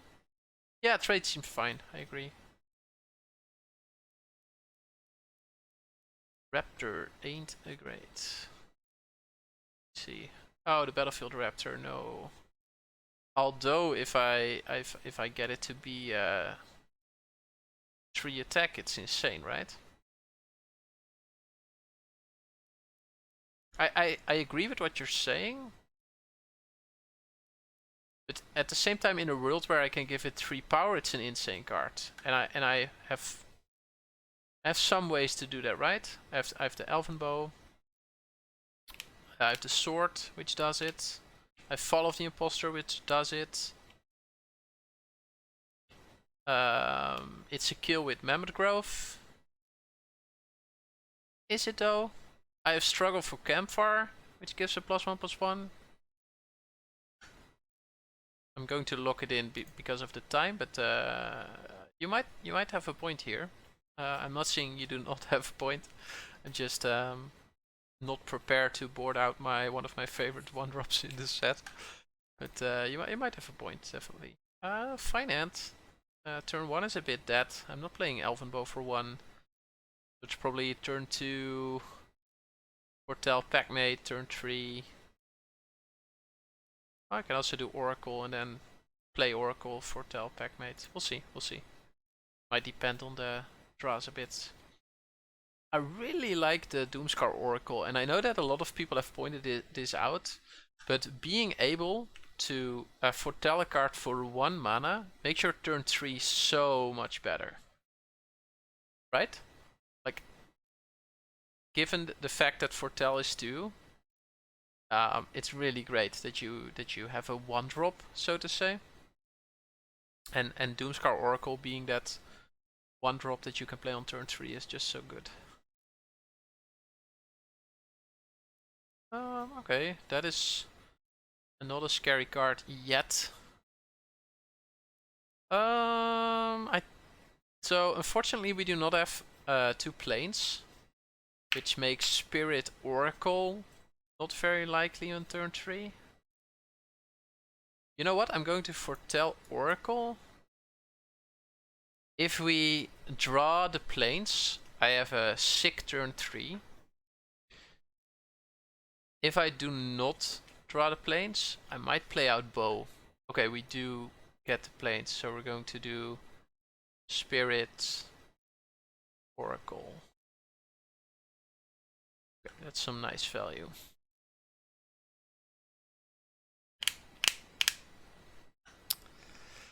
Turn 4. Is it foretell, just so that I make a 1/1 the turn after? Or is that very greedy?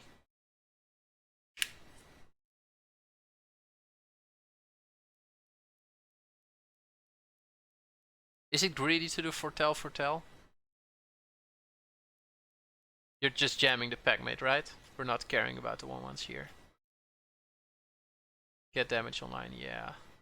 So currently no 3 snow. Oh, we do have 2 snow though. So it is able to become a spirit warrior with base power and toughness 2/3. Okay. So that means I'm not attacking with the spirit. I'm attacking with the oracle and the 1/1, right?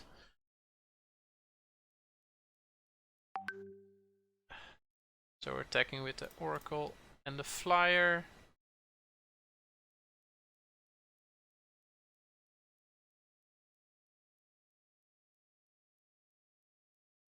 Everyone that's here, thanks a lot.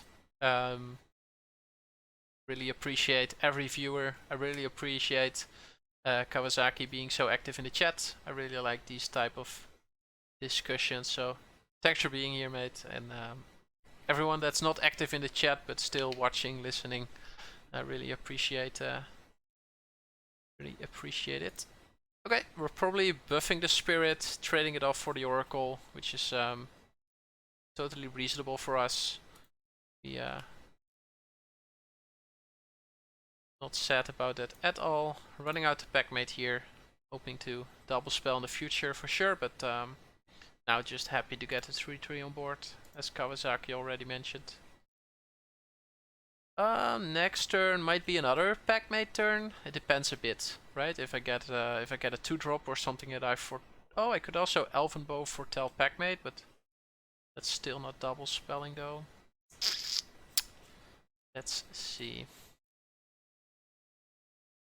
Currently I have only an attack with the 1/1, so that's not very good. Bow is equipped 3, so I could get a bow on the packmate and then I have an attack with the 1/1 and the packmate. I think I'd rather run it out for 3 and get the additional 1/1. So line here might just running out the packmate.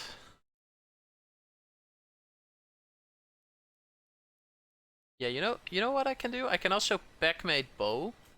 That will give me another another 1/1 flyer from the spirit, and then I can use the bow next turn to get the 3/3 through. I think that's the line I'm taking here. So drawing a card, playing the Elven Bow, getting the additional 1/1, attacking for 1. And then next turn I can use the Elven Bow to get my 3/3 through, and I can attack with the additional 2 spirits. Do you agree with that line, Kawasaki, or did you have something else in mind? Would you have played just a bow and then equip it? I think the fact that I'm pretty wide right now is kind of valuable. We know that I have the Anthem effect in the deck, right? So that would be a great next draw. Let me see. So there's equip or playing out the Scald for no value. I don't like Scald for no value, to be honest. Yeah, so if I Elven Bow the 2/2, that becomes a 3/4, and then I attack with everything, right? Yeah, I like it. I like it a lot. Opponent most likely going to block, make a Icy Manolith. But of course there could be a removal spell in hand as well. If opponent removes the spirit here, I'm totally fine with that. I mean, the spirit already created 2 1/1s, and then we just re-equip the bow before combat to something else. So I think this is yeah, indeed, indeed.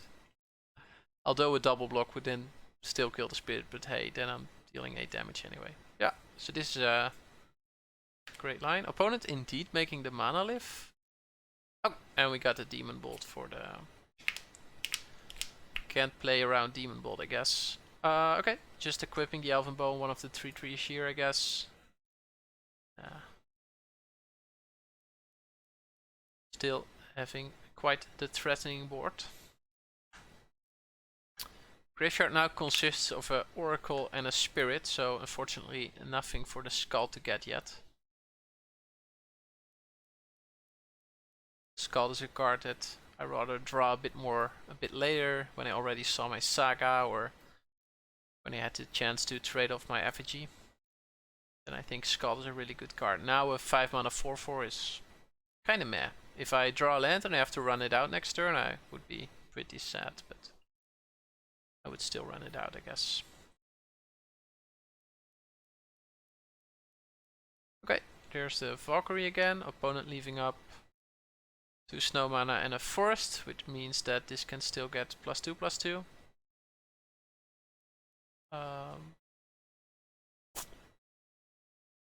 So if I attack with the Packmate, I have a good chance that opponent is going to buff the Valkyrie, which would allow me to trade off with one. Yeah, okay, so now we know that we're playing out the Scald.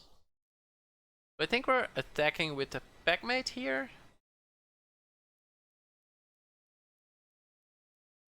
No, that's true, Kawasaki. It's not an overwhelming good deck for Scald, but it's a reasonable include, I think. I think I'm attacking with the Packmate here. Then if opponent buffs the Valkyrie and double buffs, I'm probably going to kill the Ice Shaper. And then I'll just re-equip. And then I'll just play the Skull, I think. Oh, what are we doing? I dropped my thingy on the keyboard. That was unhandy. Let's put them away. Okay. Opponent deciding to not block here, which means I'm just running out Master Scouts. Play a forest first. Don't think there's a counter spell that forces me to pay 2, but still, there's no reason to not play out the land here. Flooding a bit, and my deck is not really deck where I can use a lot of mana. Opponent is working towards the activated ability. Currently there's 8 mana here. Pretty devastating, actually, because it's basically draw a card.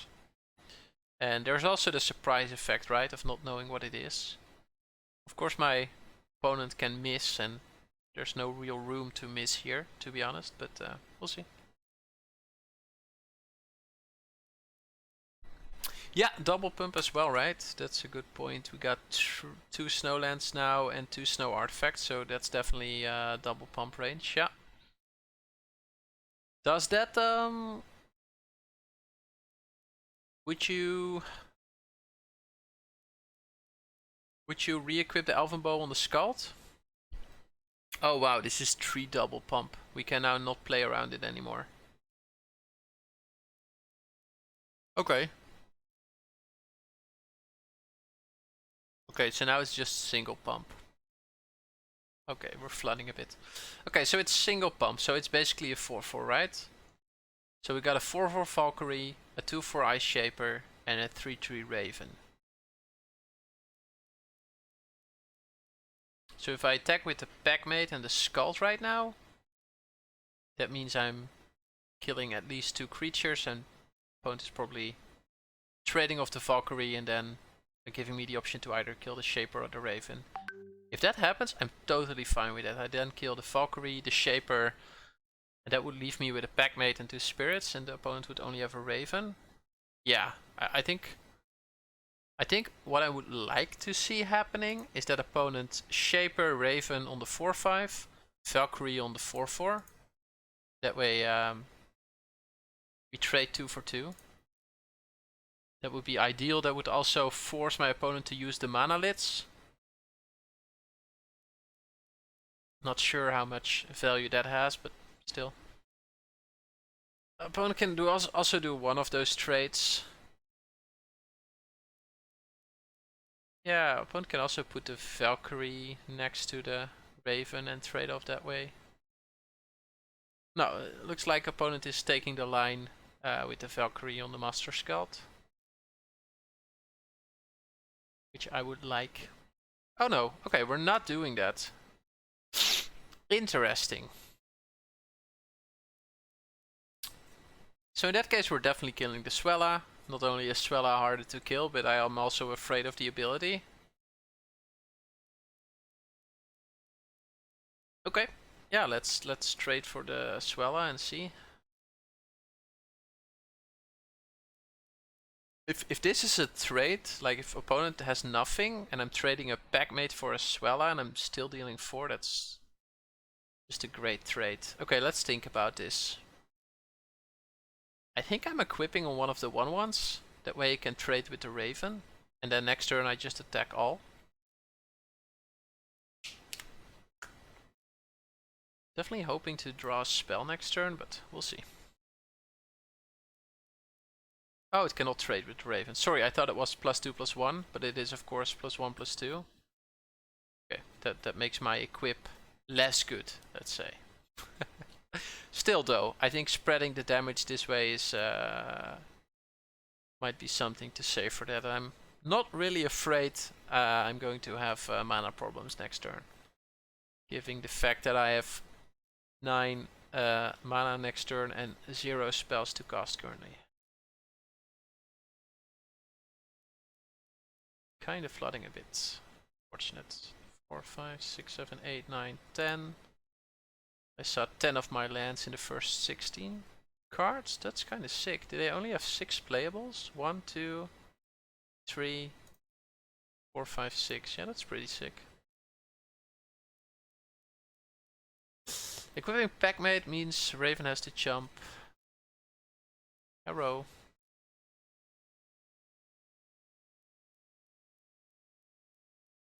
It's quite a good card. Sacrifice it, create a token that's a copy of target creature you control, except it enters the battlefield. Additional +1/+1. Okay. Ooh. Okay.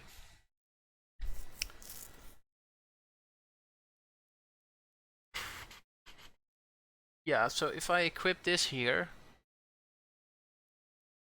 Yeah, I missed that too. Yeah, so you're saying if I equip Packmate, then this Valkyrie.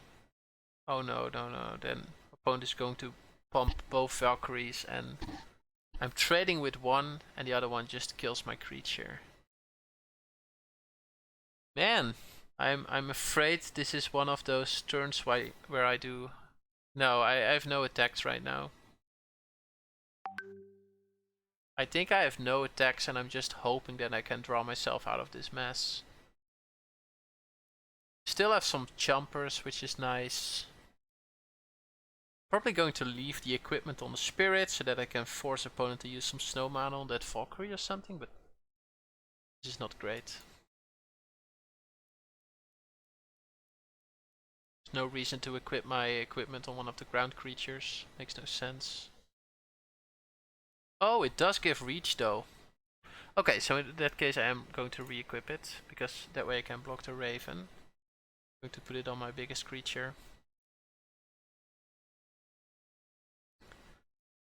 Okay. Well, at least I have a big reacher, but if opponent is attacking with the Valkyries, there's nothing I can do. Block-wise, then, that is. Okay. Giving the Packmates -3, -0. Oh, hey. That's one of the first targets for my Vandal, actually. There's also a Glittering Frost. So if I win this game, I might board in one Vandal. Probably cutting the spider in that case. Yeah, so I have no blocks here. There's no way I'm going to throw my Master Scald under the bus, and I don't think it is time for me to trade in a 1-1 yet. Because if I draw the +4/+4 combat trick, then I have lethal with the Scald and the two 1-1s. Currently on board, that is.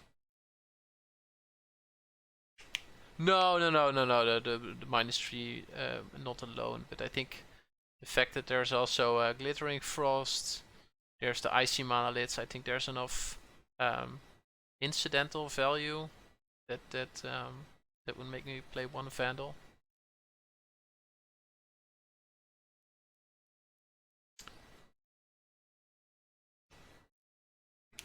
Yeah, that is correct. That is correct. It's mostly used as a combat trick. Okay, so I'm not blocking here. Opponent has 1, 2, 3, 4, 5, 6 snow mana unavailable. So I'm not blocking here. I'm happy to take 6. Probably taking 6, maybe 8. Honestly, I hope I'm taking 8. That would leave my opponent with only 3 mana left. Okay, just taking 4. Opponent probably has a play then, in that case. Ooh, that's a great pickup. Let's see. Opponent still has a blocker with a 3/3, which can still become a 7/7. So I don't think I have any attacks here.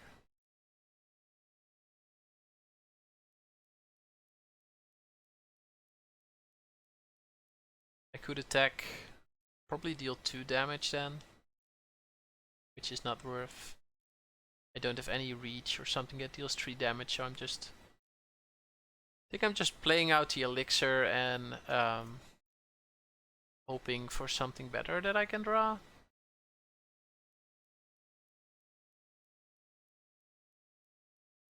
Yeah, you're right, Kawasaki. I think point taken here, I think. Although I still think that killing the Frost is good, because it gives them 2 additional snow mana, which is very good with their Valkyrie and also the Troll. No, Elixir not great here again. I was enthusiastic about it, but I think you're right. It's going to give me 2 mana a turn, which is less than they are dealing me. It does extend their clock though, so it gives me more draws to find it out here. Overall, not very happy with the position I found myself in.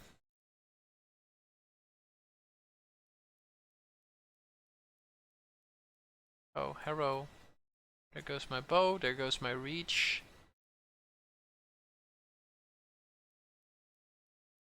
Opponent killing the elven bow here instead of the elixir is also telling, right, Kawasaki?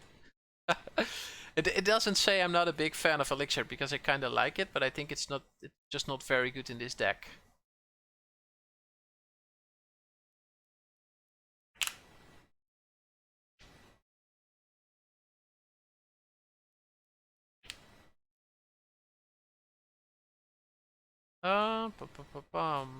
Okay. So let's say I do not block and opponent does not add something to the board. Doesn't give me lethal even with the combat trick next turn. It's unfortunate. Don't think I can block here though.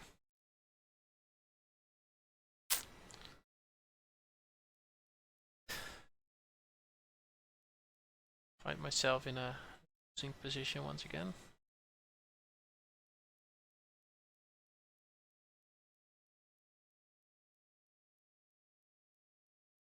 Yeah, okay.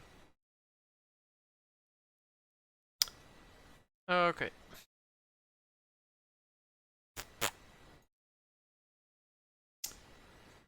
Currently have 12 lands in my top 19 cards, which is unfortunate. Not the most exciting match to watch, I assume. Yeah, this is GG. I can start jumping the Raven, of course, to give myself some extra turns, but I'm not sure what my outs are gonna be. Well, at some point in time I drew all my lands, right? So then we can finally start drawing spells. Probably have to block the Raven here because it's lethal otherwise. Opponent would be able to make the Valkyrie 8/8, I think, and then simply be lethal.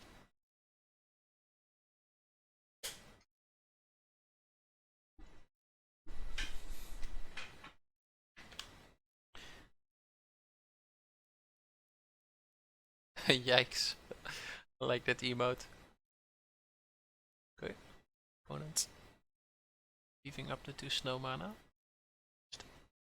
Nah, the only way I'm winning here is drawing the +4/+4 combat trick, opponent making a stupid block, and that's not bad, but it's not a win. Opponent opponent has to block the packmate basically for me to win here. Okay, opponent, block the packmate. You can do this. I know you can.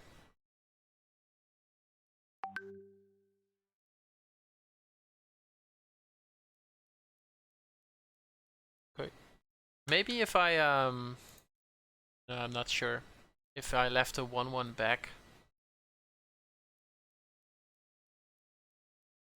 because then I would have a jumper. I think the Valkyrie can then still kill me.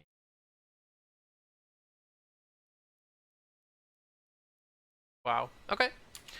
GG opponent. No, it wouldn't have been enough. Opponent would still be able to make it an 8/8, right, and then still kill me. At least I got some white or green spells. Did not even force it. Okay, so we're probably boarding out a Vandal, adding a big thing. You preferred a 5/5, and currently I'm 0-2, so I think I'm going to put in the 5/5 just by that reasoning. Don't think I add the 5/5 and the 6/6. Still like to have one Vandal in the deck. Let's get a win, boys and girls. Let's get a win.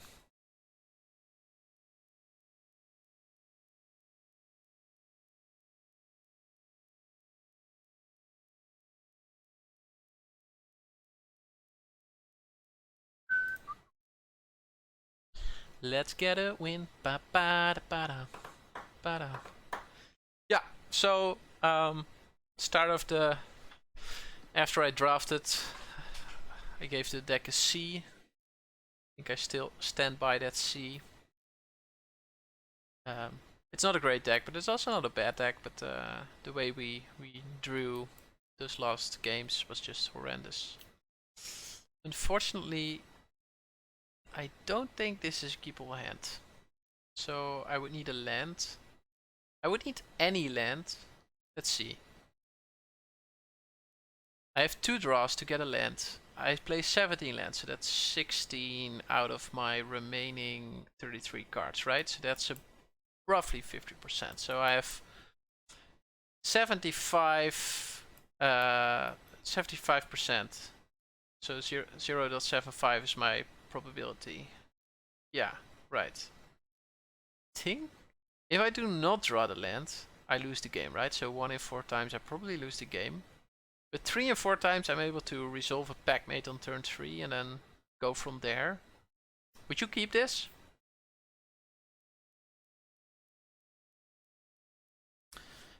If I hit a land, well, I have 2 packmates. I have my spirit. Like if I go, okay.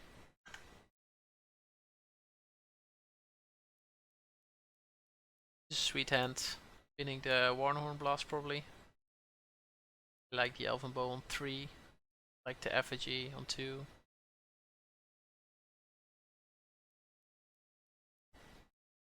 Yeah, that's definitely correct.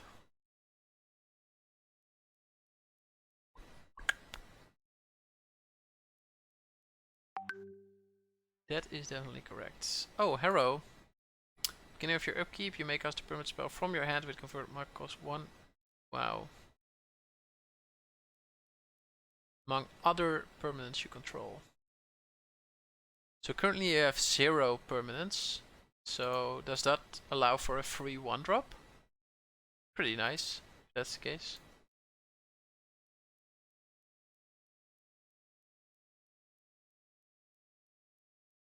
So this would be a free 1-drop, right? And then if opponent plays a 3-drop, that would be a free 4-drop next turn. So if opponent plays a 3-drop now, that's a free. So I agree that it's a tough card to make work. And it basically only works if you can resolve it on turn 2. Or at least pretty early, because you need a full grasp of cards. That's a 1. Now opponents would be able to foretell and then play a free 2-drop in its upkeep. Okay. Just keeping 2 mana up. It's also a reasonable play. What am I doing here? Oracle into Effigy would give me 2 life. I think that's the play. I'll go Oracle into Effigy, get a board presence. It also gives me 2 creatures that might die, which would allow my Vandal to kill the enchantment. Yeah, I agree. I like this play better. Gave me 2 life, it got me the Oracle on board, and yeah, indeed. Totally agree. 3-2 better than the second 2-3. Yeah, fully agree. Okay, so you make cast from your hand? Oh, it's a May ability. What? Okay. Yeah, we're casting that for free, right? Huh? Strange. It's showing and then it's not showing.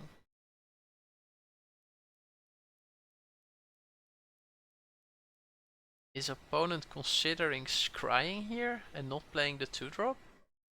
That's ballsy.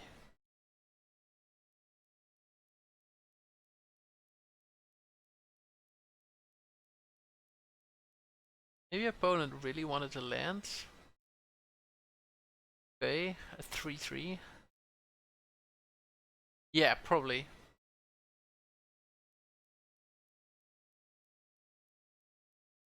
Okay, so currently this card is just a 3-3 changeling for 4. It does allow opponent to play a free 5-drop next turn, which is pretty sick. Yeah, I push a cheeky bluff attack here. Oh, you would attack with a 2-3? Just so that you can get the Vandal online? To kill the enchantment and prevent a free 5-drop? Is that the thing we're doing there? I like it. Play land, add stops in combat. Okay, I like it.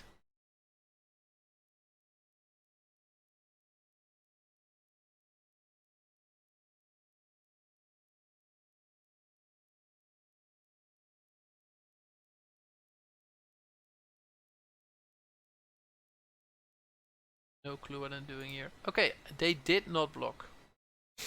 Awesome. And now we're just resolving the Elven Bow, right?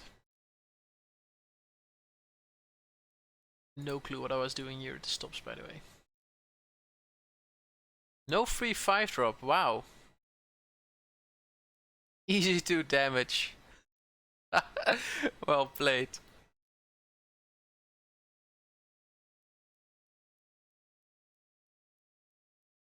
So I agree that the card is not great, but I expected more of it given that it came down on turn 2, right? I expected my opponent to sort of empty their hand or at least play 1 or 2 free spells. Currently it's cried 3 times, which isn't great. So 3-3 getting in, I assume. Maybe we're playing a 2-drop here. Tapping something with Sentinel and then adding an island. Are we doing that? Looks like it. Looks like it.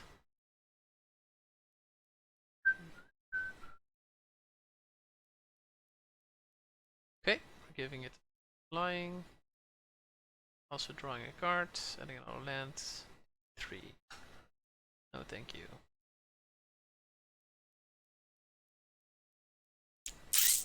So all attack gives me 7 damage. Then I could play out the Vandal, re-equip the Elven Bow.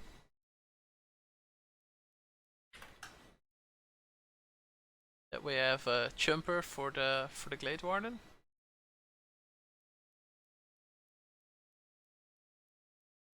Okay, you want to progress to declare attackers? Let's do that. So next. Then add a stop to the sword icon. Okay. Then attacks 3 attackers. Then attack, pause for a bit. Something, then continue to blocks.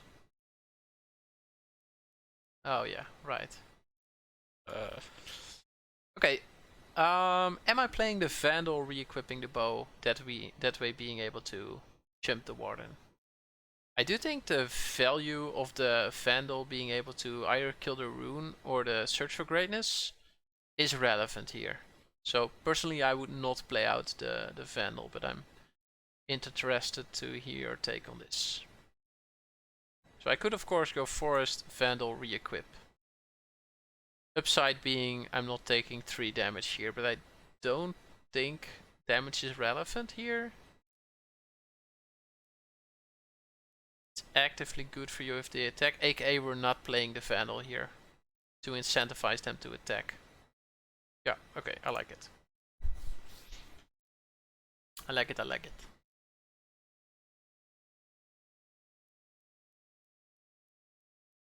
I'm constantly scared that they are going to drop a free 5 drop. Not sure why, because they have the 5 mana and they could play it anyway, but equipping the bow to something though. Would you have re-equipped the bow from the elf? Oh, that might have been correct. Because if opponent is not attacking with the 3/3, then I want it to be re-equipped. Yeah, I get it. Okay, opponent is attacking with the 3/3, so I think in that case, not re-equipping it is quite strong. I think here I'm just attacking with all, hoping that opponent blocks. Then I have a creature to kill the rune or the search. Tell me what you flunge. That probably means attack all.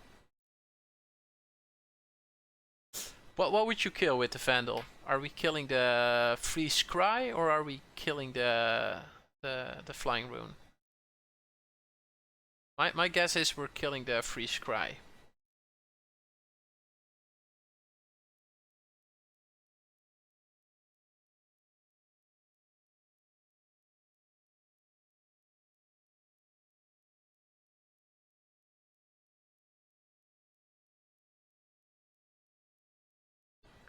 Okay, we're dealing 2. We play the Vandal. Because the flying doesn't really matter since we have the Elven Bow. So I just like to get rid of the free scry. I think it's so much value. Especially this late, it's half a draw, I feel.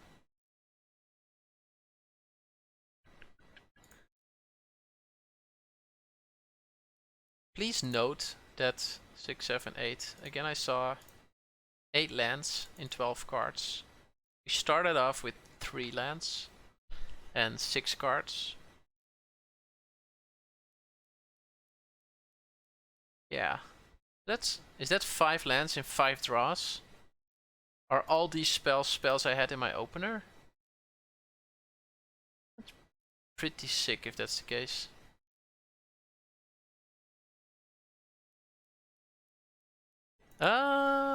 Elven Bow here makes it a 3/5. If I attack with that, opponent needs to double block, and then I can at least trade for 1 creature.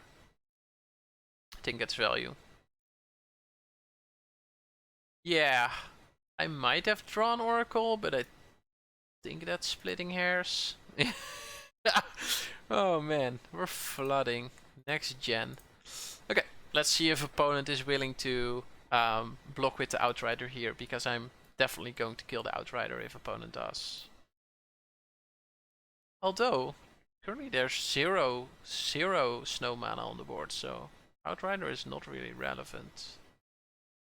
Oh, we're jumping with Jasper. Not valuing Jasper, are we? I would like to draw some spells. That is for sure. I mean, this happens, but it's been happening quite a few games now.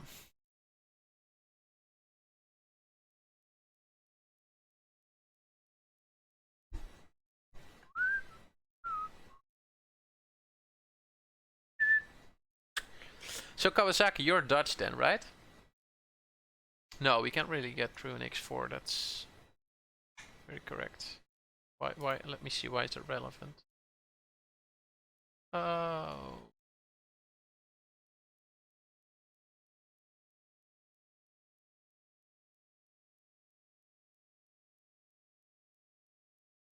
Oh, Harrow. That's a draw. Let me see. That cost me 7, 3, 6, 7. Okay, that's my entire turn. I cannot re-equip the Elven Bow. We are not attacking this turn. I don't think the bluff attack is going to work when my opponent is on 6.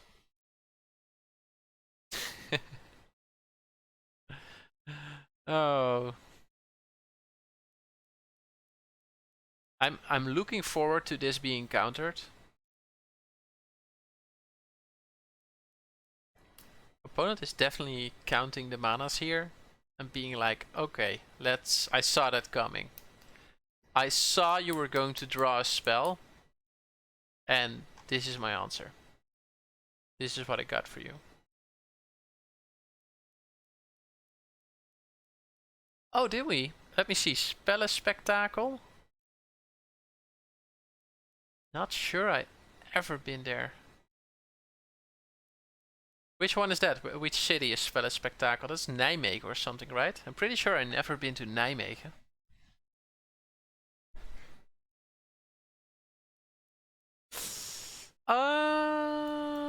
Killing the 3/3, let's go, because that would enable an attack with the Vandal next turn if opponent seriously has nothing in hand, right? And I'm not valuing the Outrider because there's no snow mana, so yeah, let's go. Let's go, boys and girls, if any. Oh, Harrow. Wow. So first my opponent saw my my angel coming, and now my opponent is... Ugh. Oh, yeah. Yeah, I definitely attended an event there. But I don't think it was Ixalan sealed. So I went to the spell at Spectacle once. It was in Utrecht, I think.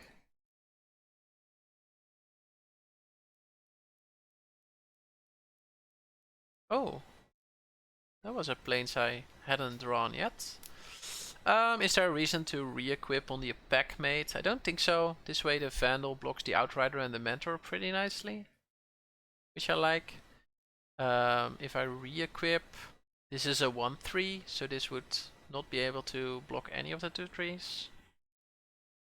But then Pack-Mate is able to kill the 3/3 flyer. I think it's similar. Re-equipping here.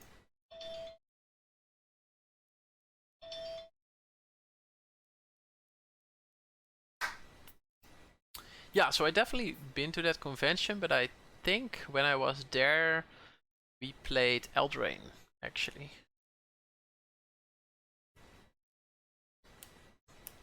I started playing around Ixalan. I've been to the Team Sealed GP in Amsterdam that season. That was not Ixalan, but Rivals of Ixalan, so it had combined packs. think it was my first actual out-of-store event that I've been to. Okay, so we're double attacking here with 3-2s. So we're heavy signaling that we have a trick, and I'm going to block anyway.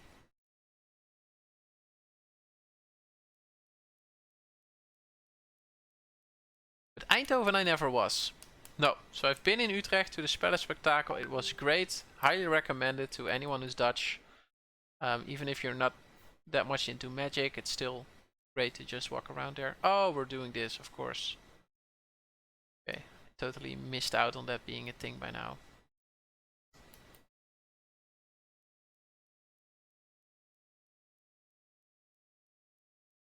Did you attend a Rick's PPTQ? No, I'm sorry. At that point in time, I wasn't farming PPTQs yet. I think me attending PPTQ started later. And then still, I only was doing the sealed ones. Okay, so the Elderleaf Mentor is getting through next turn. Probably exiling another creature. I can attack with the 4/5. Opponent might want to jump. Yeah, I'm attacking with the 4/5. If opponent trades for the Mentor, I'm fine with that. I re-equip the bow to the Vandal.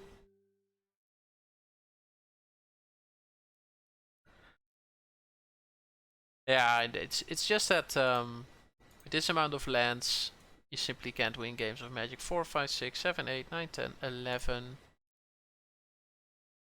11 out of 17. Unfortunate.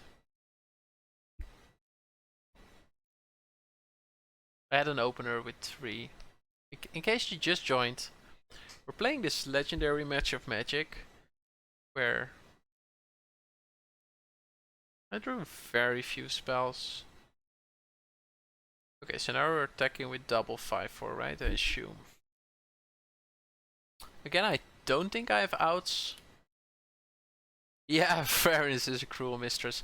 But there is variance, and there is just being very unlucky, right? Like if you... So what did I say? 11 out of 17? If you throw that in a hypergeometric calculator, you're getting to like half a percentage points odds or something, I think. Not sure. Not entirely sure, but it's not like we drew a land too many or something. Like, oh, I was supposed to draw 6 lands, but I drew 7. No, that was just insane.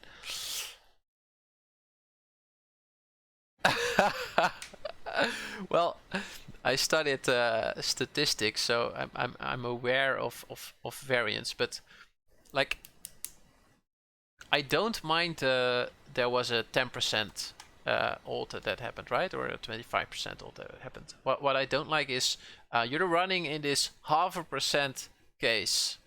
I agree that's also variance, but I just like it less. Let's say it like that. Okay, so what do we have here? This 3/3 changeling is pretty annoying. There's a Rune of Flight. There's a side coming. There's not a lot here actually. I don't see a lot of reason to sideboard. I might just want my 6/6 in here or something. Given the fact that I'm drawing a lot of lands, I might want a 6/6. Get those Vandals out of there. You're really not a fan. You're really not a fan. Which I appreciate. I mean, I appreciate having a stance. Your stance is basically Vandals are horrible in this deck, which is fine. Can get behind that. There's no targets. No, there are no real targets. No changeling synergies. Okay, okay, you convinced me, mate. I got there. I got there. Don't need to throw extra salt in the wounds. I got there. I just want... Wow. I'll screenshot this hand. Maybe this is the only positive thing to say about this whole evening. So if I want to get on Twitter and tell people how my evening went, I'll just add this screenshot. I think that is valid. Yeah, so the only thing is I'm going to leak some mana on turn 3. probably. And then, yeah. Probably just running out packmate, packmate, packmate. Turn 3, packmate. Turn 4, packmate. Turn 5, most likely packmate.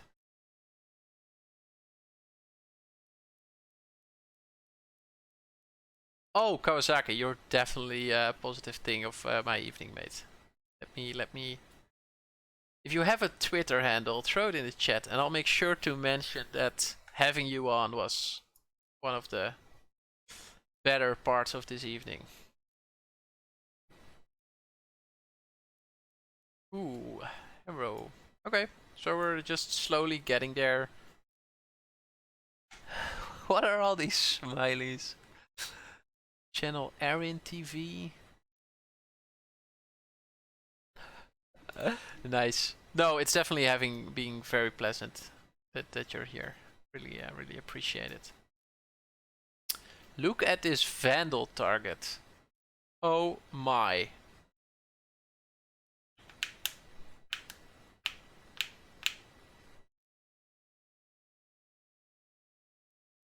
Mahjong. Wow.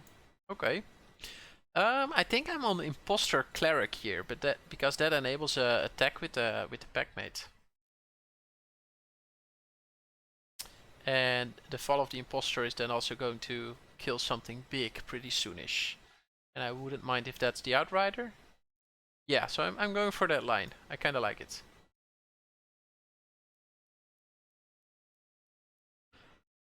Oh, those creatures.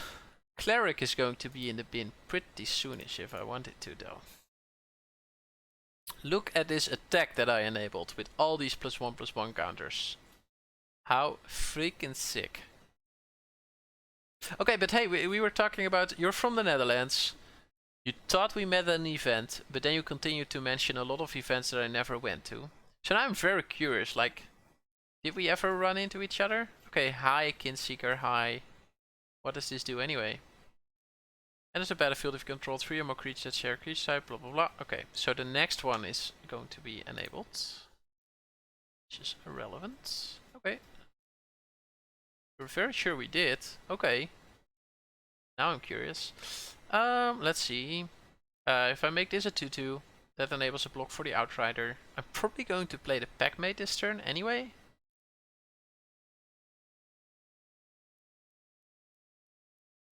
Okay, cool, cool. When we met, was I friendly? I hope so. Yeah, that's definitely correct. Definitely correct. I remember going to a PPTQ in Amsterdam. It was at this sort of game cafe, so it was a regular cafe, but they organized board games and Magic events. It was really nice, like because you could buy food there and stuff. But I traveled. I think I went by public transport. We have a snowland, so Boreal Outrider is kind of nice, but I think I'm still killing a 3/5 here to enable attacks. Let's see, we got 5 mana. I think it's just Outrider here. It's just attack and then slam the Outrider. Ja, twee klaveren indeed. So I traveled there. It cost me more than 2 hours, probably 2.5 hours. Then I was there. Then I lost my first 3 games and the event was immediately over for me. There wasn't anything to do there anymore. And I went home again. And at that point I realized that PPTQs were fun, but not all of them. And that some of them would be pretty shite even. I really like the events in Alphen aan de Rijn. I really like Magicus. I also went to an event in Rotterdam once, which was pretty nice. I think this is going to be a Mammoth Grove turn. Because this is probably an Outrider block. Yeah, I think I'm going to Mammoth Grove here and then foretell the Packmate or something. Let's go.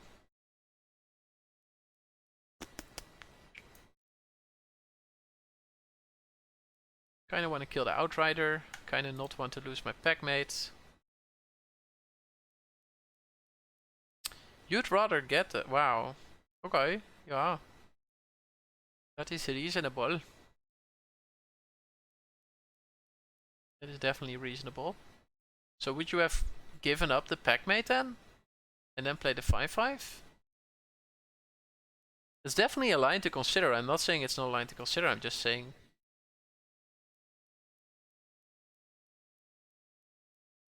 Like, then I would have a 5-5 now, instead of a... Which was the one they blocked? The 3-3, right? Not sure if that's a line I would consider. True, but now I still have the 5-5 in hand, right? So basically I have a 3-3 plus draw card.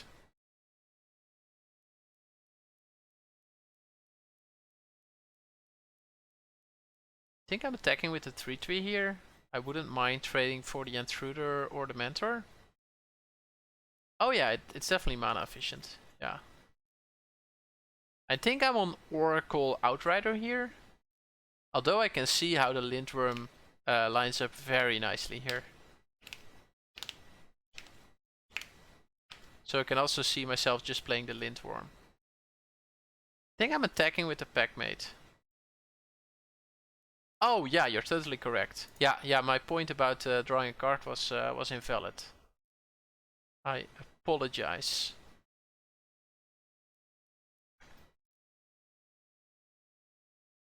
I think I'm running out the Lindworm here.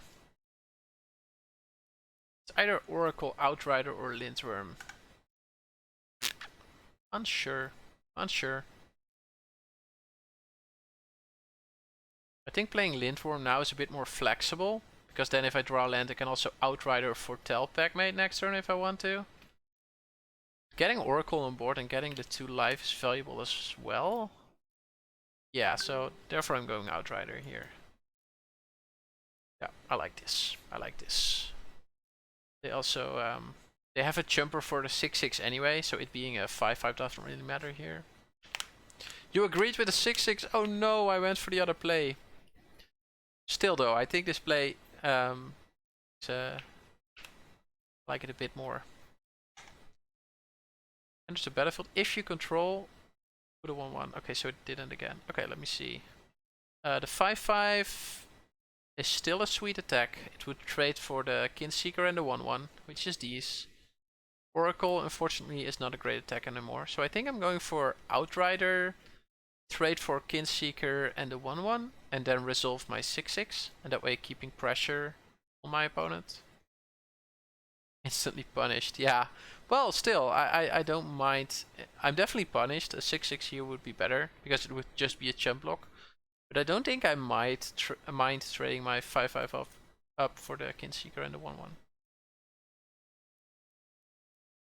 I think that's a fine trade.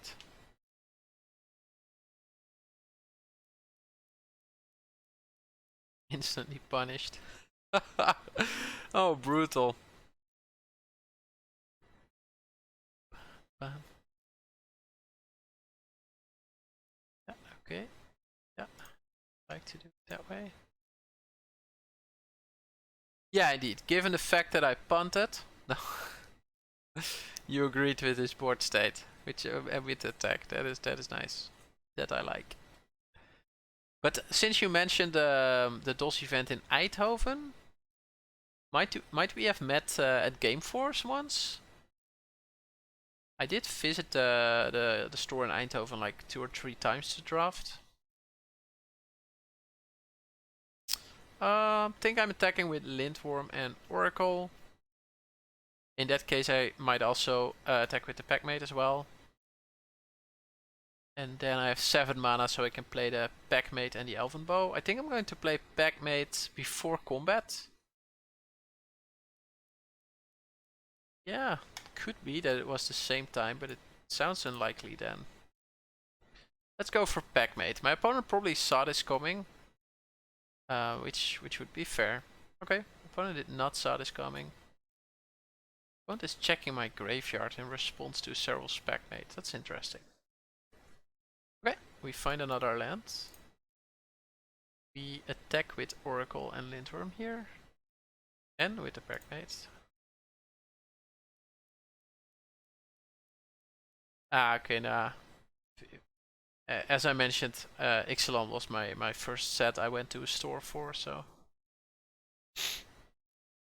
If it was around M15, that was years before I started playing, probably.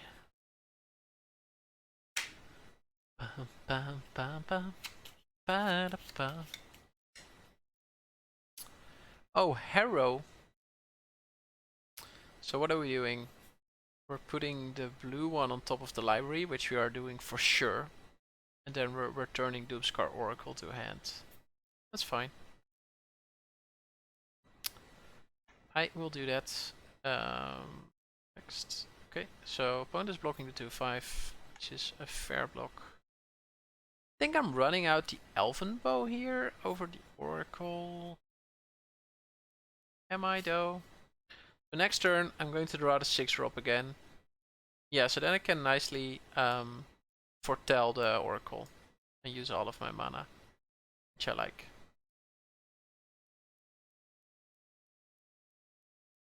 The Clockhouse theme song. Oh, Oracle first. Oh, mate. We're so out of sync here. Interesting. Elven Bow has quasi haste. Oh yeah, if you re-equip it, definitely. But now I'm mana efficient on my next turn. I got a phone call, be right back.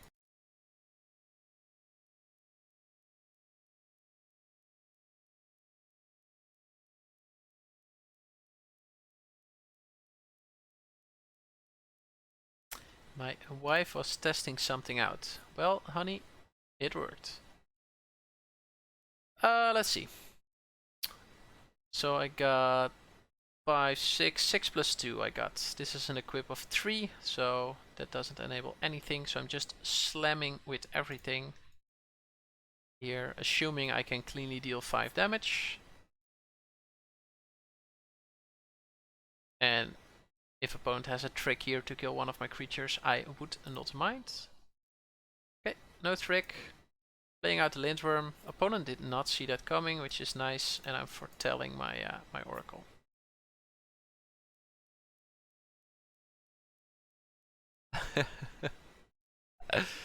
Oh yeah, it looks like we're winning this game, which I like. Let's see, is opponent flooding? Oh, Harrow! Just when I was saying we were winning this game. Enters the battlefield. If you cast it from your hand, return all permanents to their owner's hand except for giants. Okay, okay. The fact that opponent put 2 Packmates in my hand is kinda good. Kinda good. I think I'm playing both Packmates here. Am I? I think I'm playing the lands. Yeah, indeed. We're going to draw 2 more cards, which is definitely advantageous.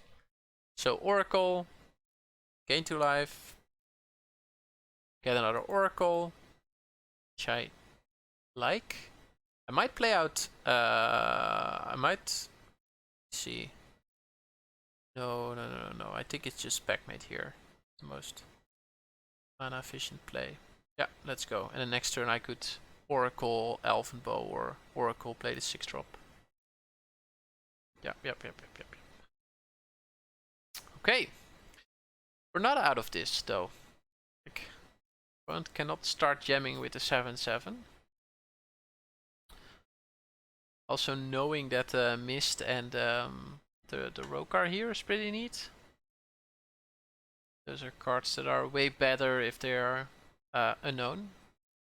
Now I can play around them a bit better. Okay, so we're giving it flying, which makes it a 7/7. Are we attacking opponent? Probably not, right? Shock me if we are. Okay, it's a jump blocker. That's another jump blocker. It's kind of good that the cards in my opponent's hands are basically trash. That is helpful. Okay, so opponent has both tricks up still. Oh, Harrow. Going to scry.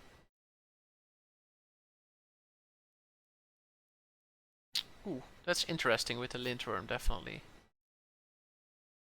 Fortunately, it's kind of hard to get to a state where opponent has no trick up.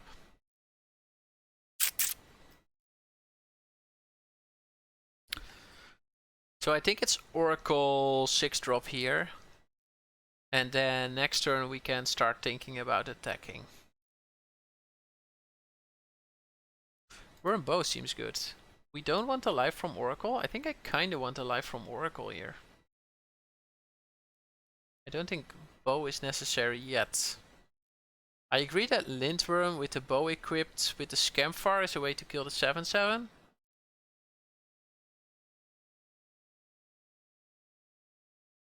Oracle bow is better. Mate, now you start to make zero sense. What is going on here? Bonk. Gain 4 life, which is these. This is the one, gain another 4. This is the one game where Elixir would be kinda sick actually. Uh-oh. Okay, so no attacks. So basically we're trying to get to a state where losing one creature to the 7/7 is not that big of a deal.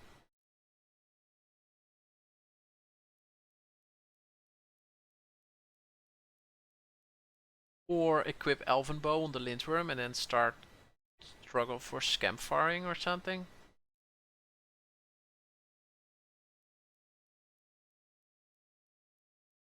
So next turn I might play Elven Bow kicked, which is 3. Then equip it on the worm, which is 6. Which would leave me 3 mana to foretell the struggle, and then the turn after struggle Lindworm into Summoner or something? Not sure, we'll see. Ooh, we're attacking. That's interesting.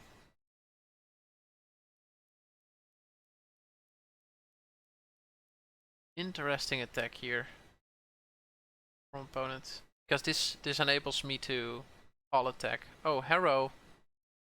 This is sweet.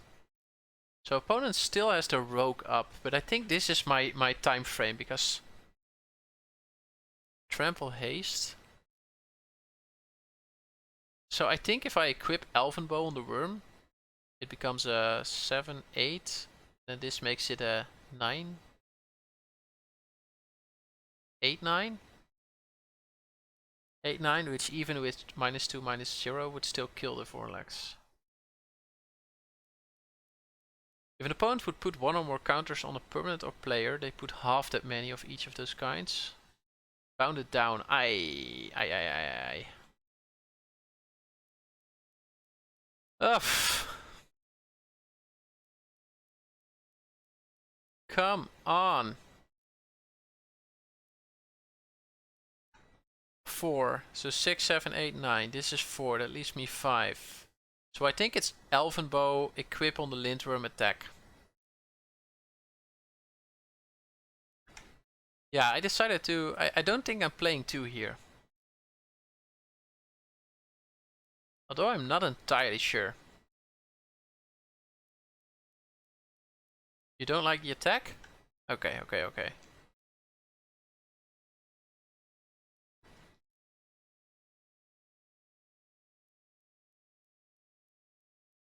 They can definitely eat the worm. Up, gain 4 life. I think the fact that I have 2 oracles on board now makes it very hard for them to win in any interesting time span. Don't think I'm attacking here. No, because opponent will just eat the Lindworm. And if I attack with only the 3 power creatures, opponent is very likely to run out the rogue anyway. Jump. So I don't like the attack here.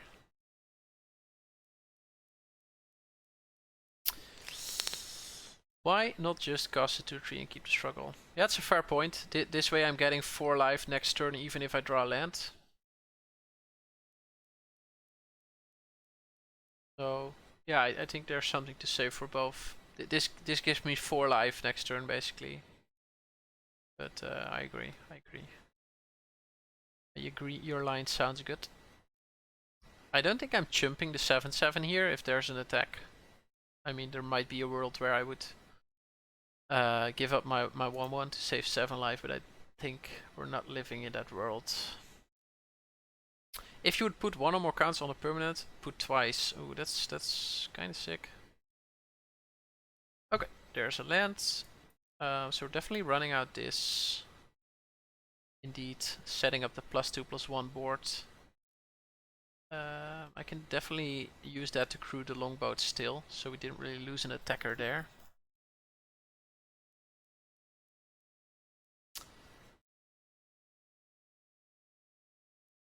Let me see, we have 2, 3, 4, 5, 6, 7 attackers. They have 1, 2, 3, 4, 5 blockers, so 2 of my attackers would get through.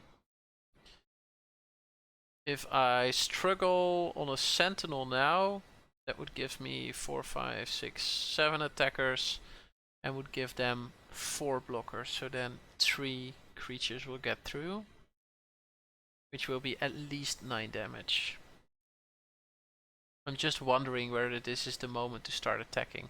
Especially since my opponent is crying each turn, which I do not like.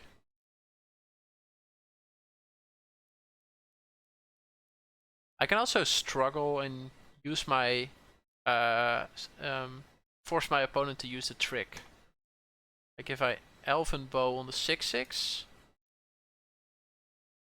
it becomes a 7/8, and then I could struggle the Cyclone Summoner, for example. So.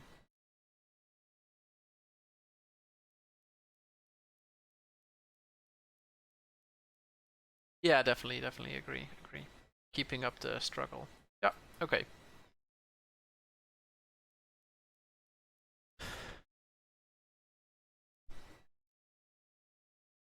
No, I agree. It's just that my opponent is scrying 1 each turn. So basically if my opponent sees a land, it's going to the bottom. So I think that counts as half a draw. Which is pretty strong. Pretty strong. I definitely have outs here, I totally agree, but... not what we wanted to see from opponent. Let's see, what would we like to draw?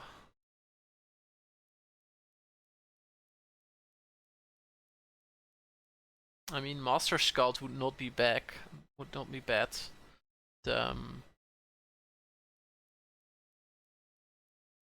Although we don't get the counters from the Saga, we're still getting the Exile on one of the big creatures. So Master Skull, definitely good draw. There's still a Packmate in the deck. Cosmos Elixir would be sick. Valkyrie's Sword would be pretty sick. Clarion, the what's it called?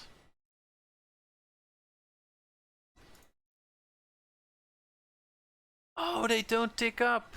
Oh, that's sick. I wasn't even aware, but of course, you're right. Hey, Harrow. Definitely one of the cards I wanted to see. Did my opponent saw this coming?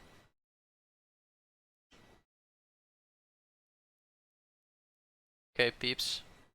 Peeps, it looks like we're going to win a game here.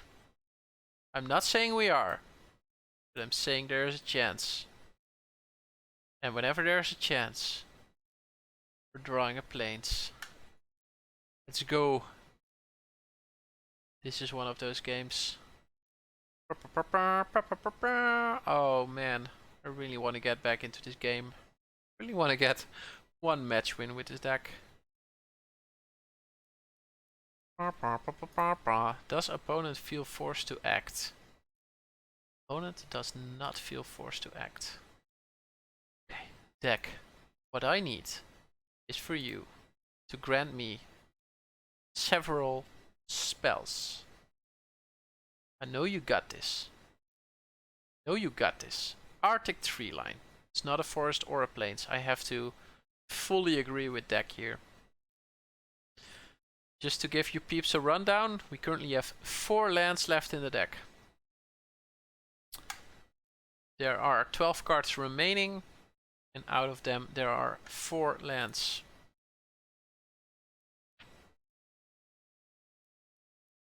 It's both forest and the plains. You're so right. And I was so wrong.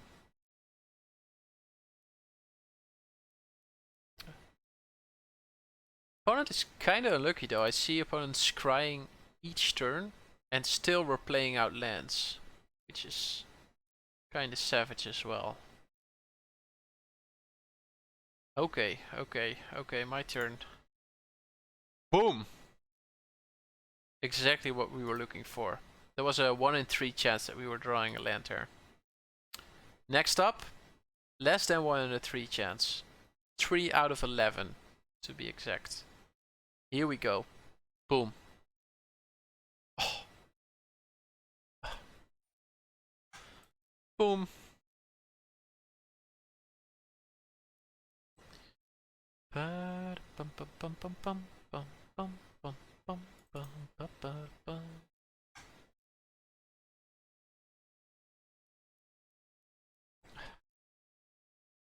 Opponent is... Spirit can definitely do some stuff. Yeah, let's go. Let's go Spirit into God's Guardian. Yeehaw.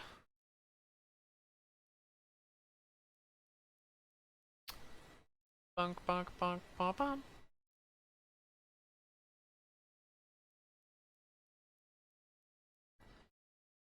We're getting to a point where the amount of attackers is large enough.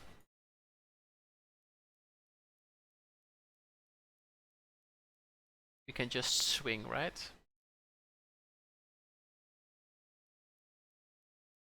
Oh, you're totally right. Wow. Yeah, okay. Let's I was just enjoying myself. But you're totally correct. 1, 2, 3, 4, 5, 6, 6, 7, 8, 9, 10. Currently we have 10 attackers. Opponent has 4, 5 blockers. Yeah, so with this board state it's probably just correct to fight with one of the sentinels, have opponent flash in the intruder and just all attack. I think we're getting to the point where that is reasonable. Opponent foretelling something here is interesting. Let's see.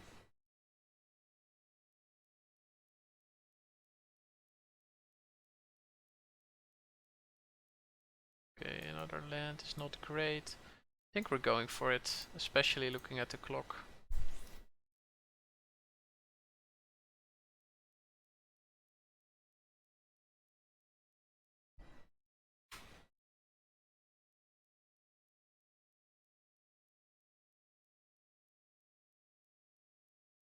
Okay, opponent saw that coming,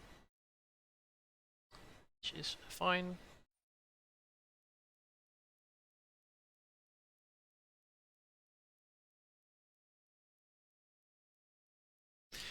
You're probably correct. Yeah, I should have targeted the worm and let them. I was trying to bait them to use one of the spells on the 3/6 actually. No, that's true, but then that would still leave my my worm to be a 7/8, which I like, right? If they use the mist there on the 3/6, then my lindworm is a 7/8, which I like.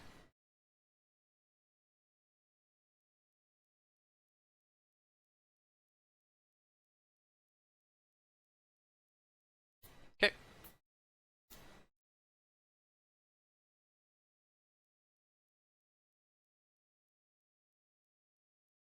I'm assuming, yeah, I was going to say, I'm assuming we still have the +2/+1 in the deck.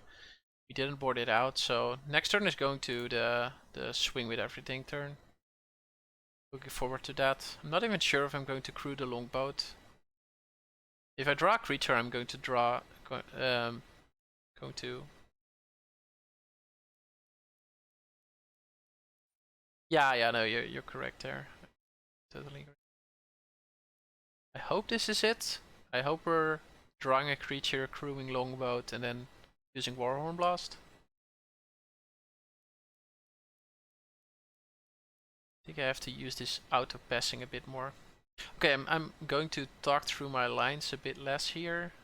Sure. Do I have a target? Yeah, I have fall. Tink, tink. Yeah.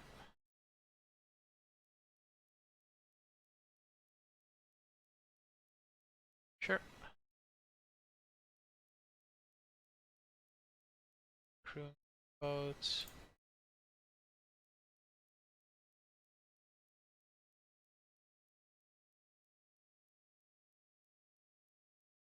Let's go.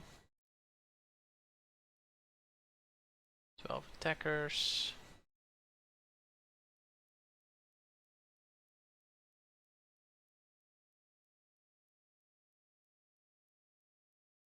I'm looking forward to win this game, but I'm not sure if there are ways for me to get punished here.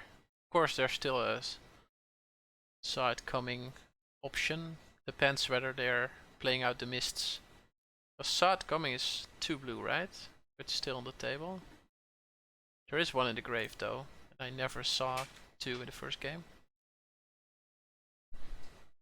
Hey. Boom, boom, boom, boom, boom, boom, boom. Sure. Go to blockers. Wow, okay.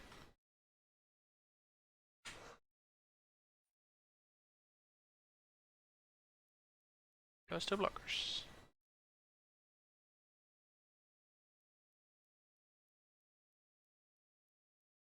Plum plays out the mists. Side coming is off the table, which is good. Still disdainful strokes. Hello, Mrs. Kerstens. Hello.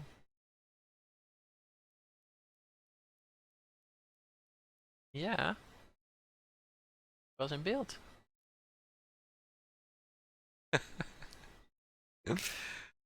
Okay. Well, at least opponent's clock is now lower than mine, so if we go to game 3, definitely a chance I win via the clock. Sure, go to blockers, please. Arena.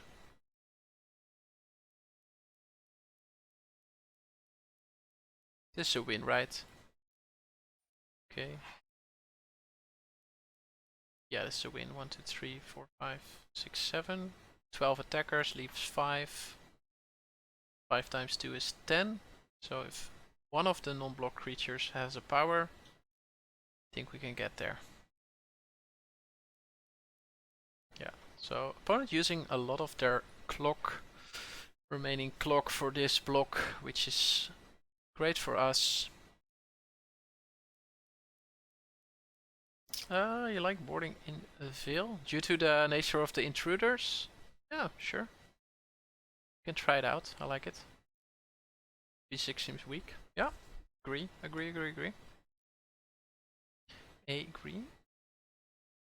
Timeout used? Yes, go for it, opponent. That clock.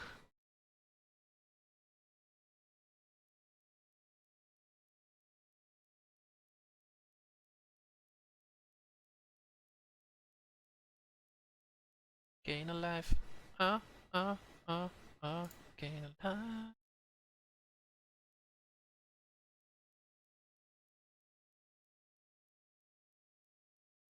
Whew. Happy we won that one. Happy we won that one. Okay, so you're saying we board in the Veil? Get out the Guardian. Pretty slow matchup, yeah, indeed. Indeed. Basically with this timer on the clock, I just don't want to die, right? I think as long as I can stay alive early, then I can win this. I think current configuration is doing that quite nicely. Yeah, let's go. What's behind my face? Let's see. Oh, a chair, basically. Ooh, sure. I got a turn 2 and a turn 3 play. I like it. Well, I like it. That's an overstatement. Oh! Oh, I'm sorry. I still had my my camera in play mode. Yeah, that's my bad. Sorry.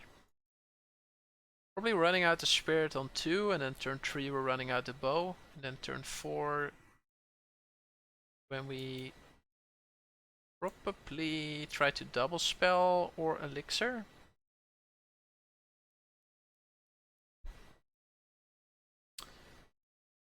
Yeah, probably going to time out, and I mean, you told me that that's a thing. I can totally imagine is that opponent has no ID, and that we're just going to see a timeout without opponent actually realizing. I'm happy to trade off the spirit with the Seeker here. I think Seeker is a pretty good card. I'm not going to double spell anytime soon. And also I want this game to go long, because opponent is not going to win a long game in 1 minute 30, so.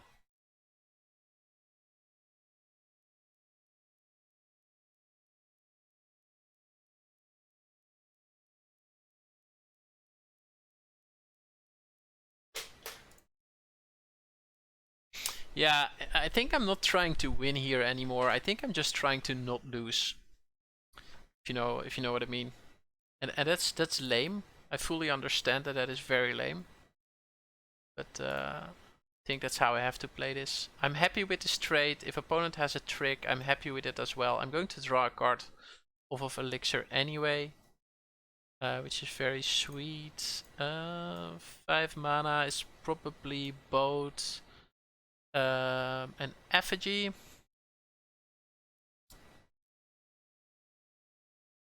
Lame.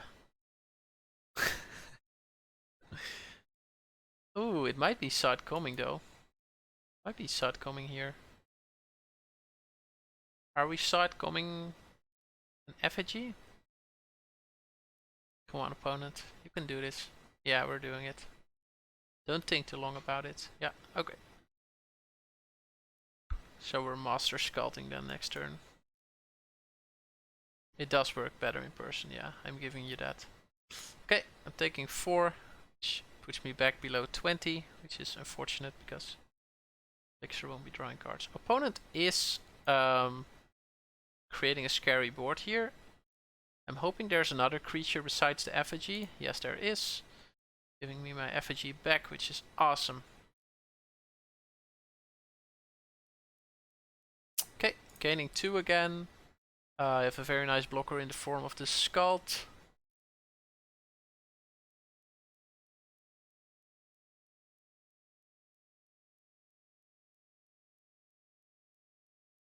Opponent is hovering over the longboat quite a lot.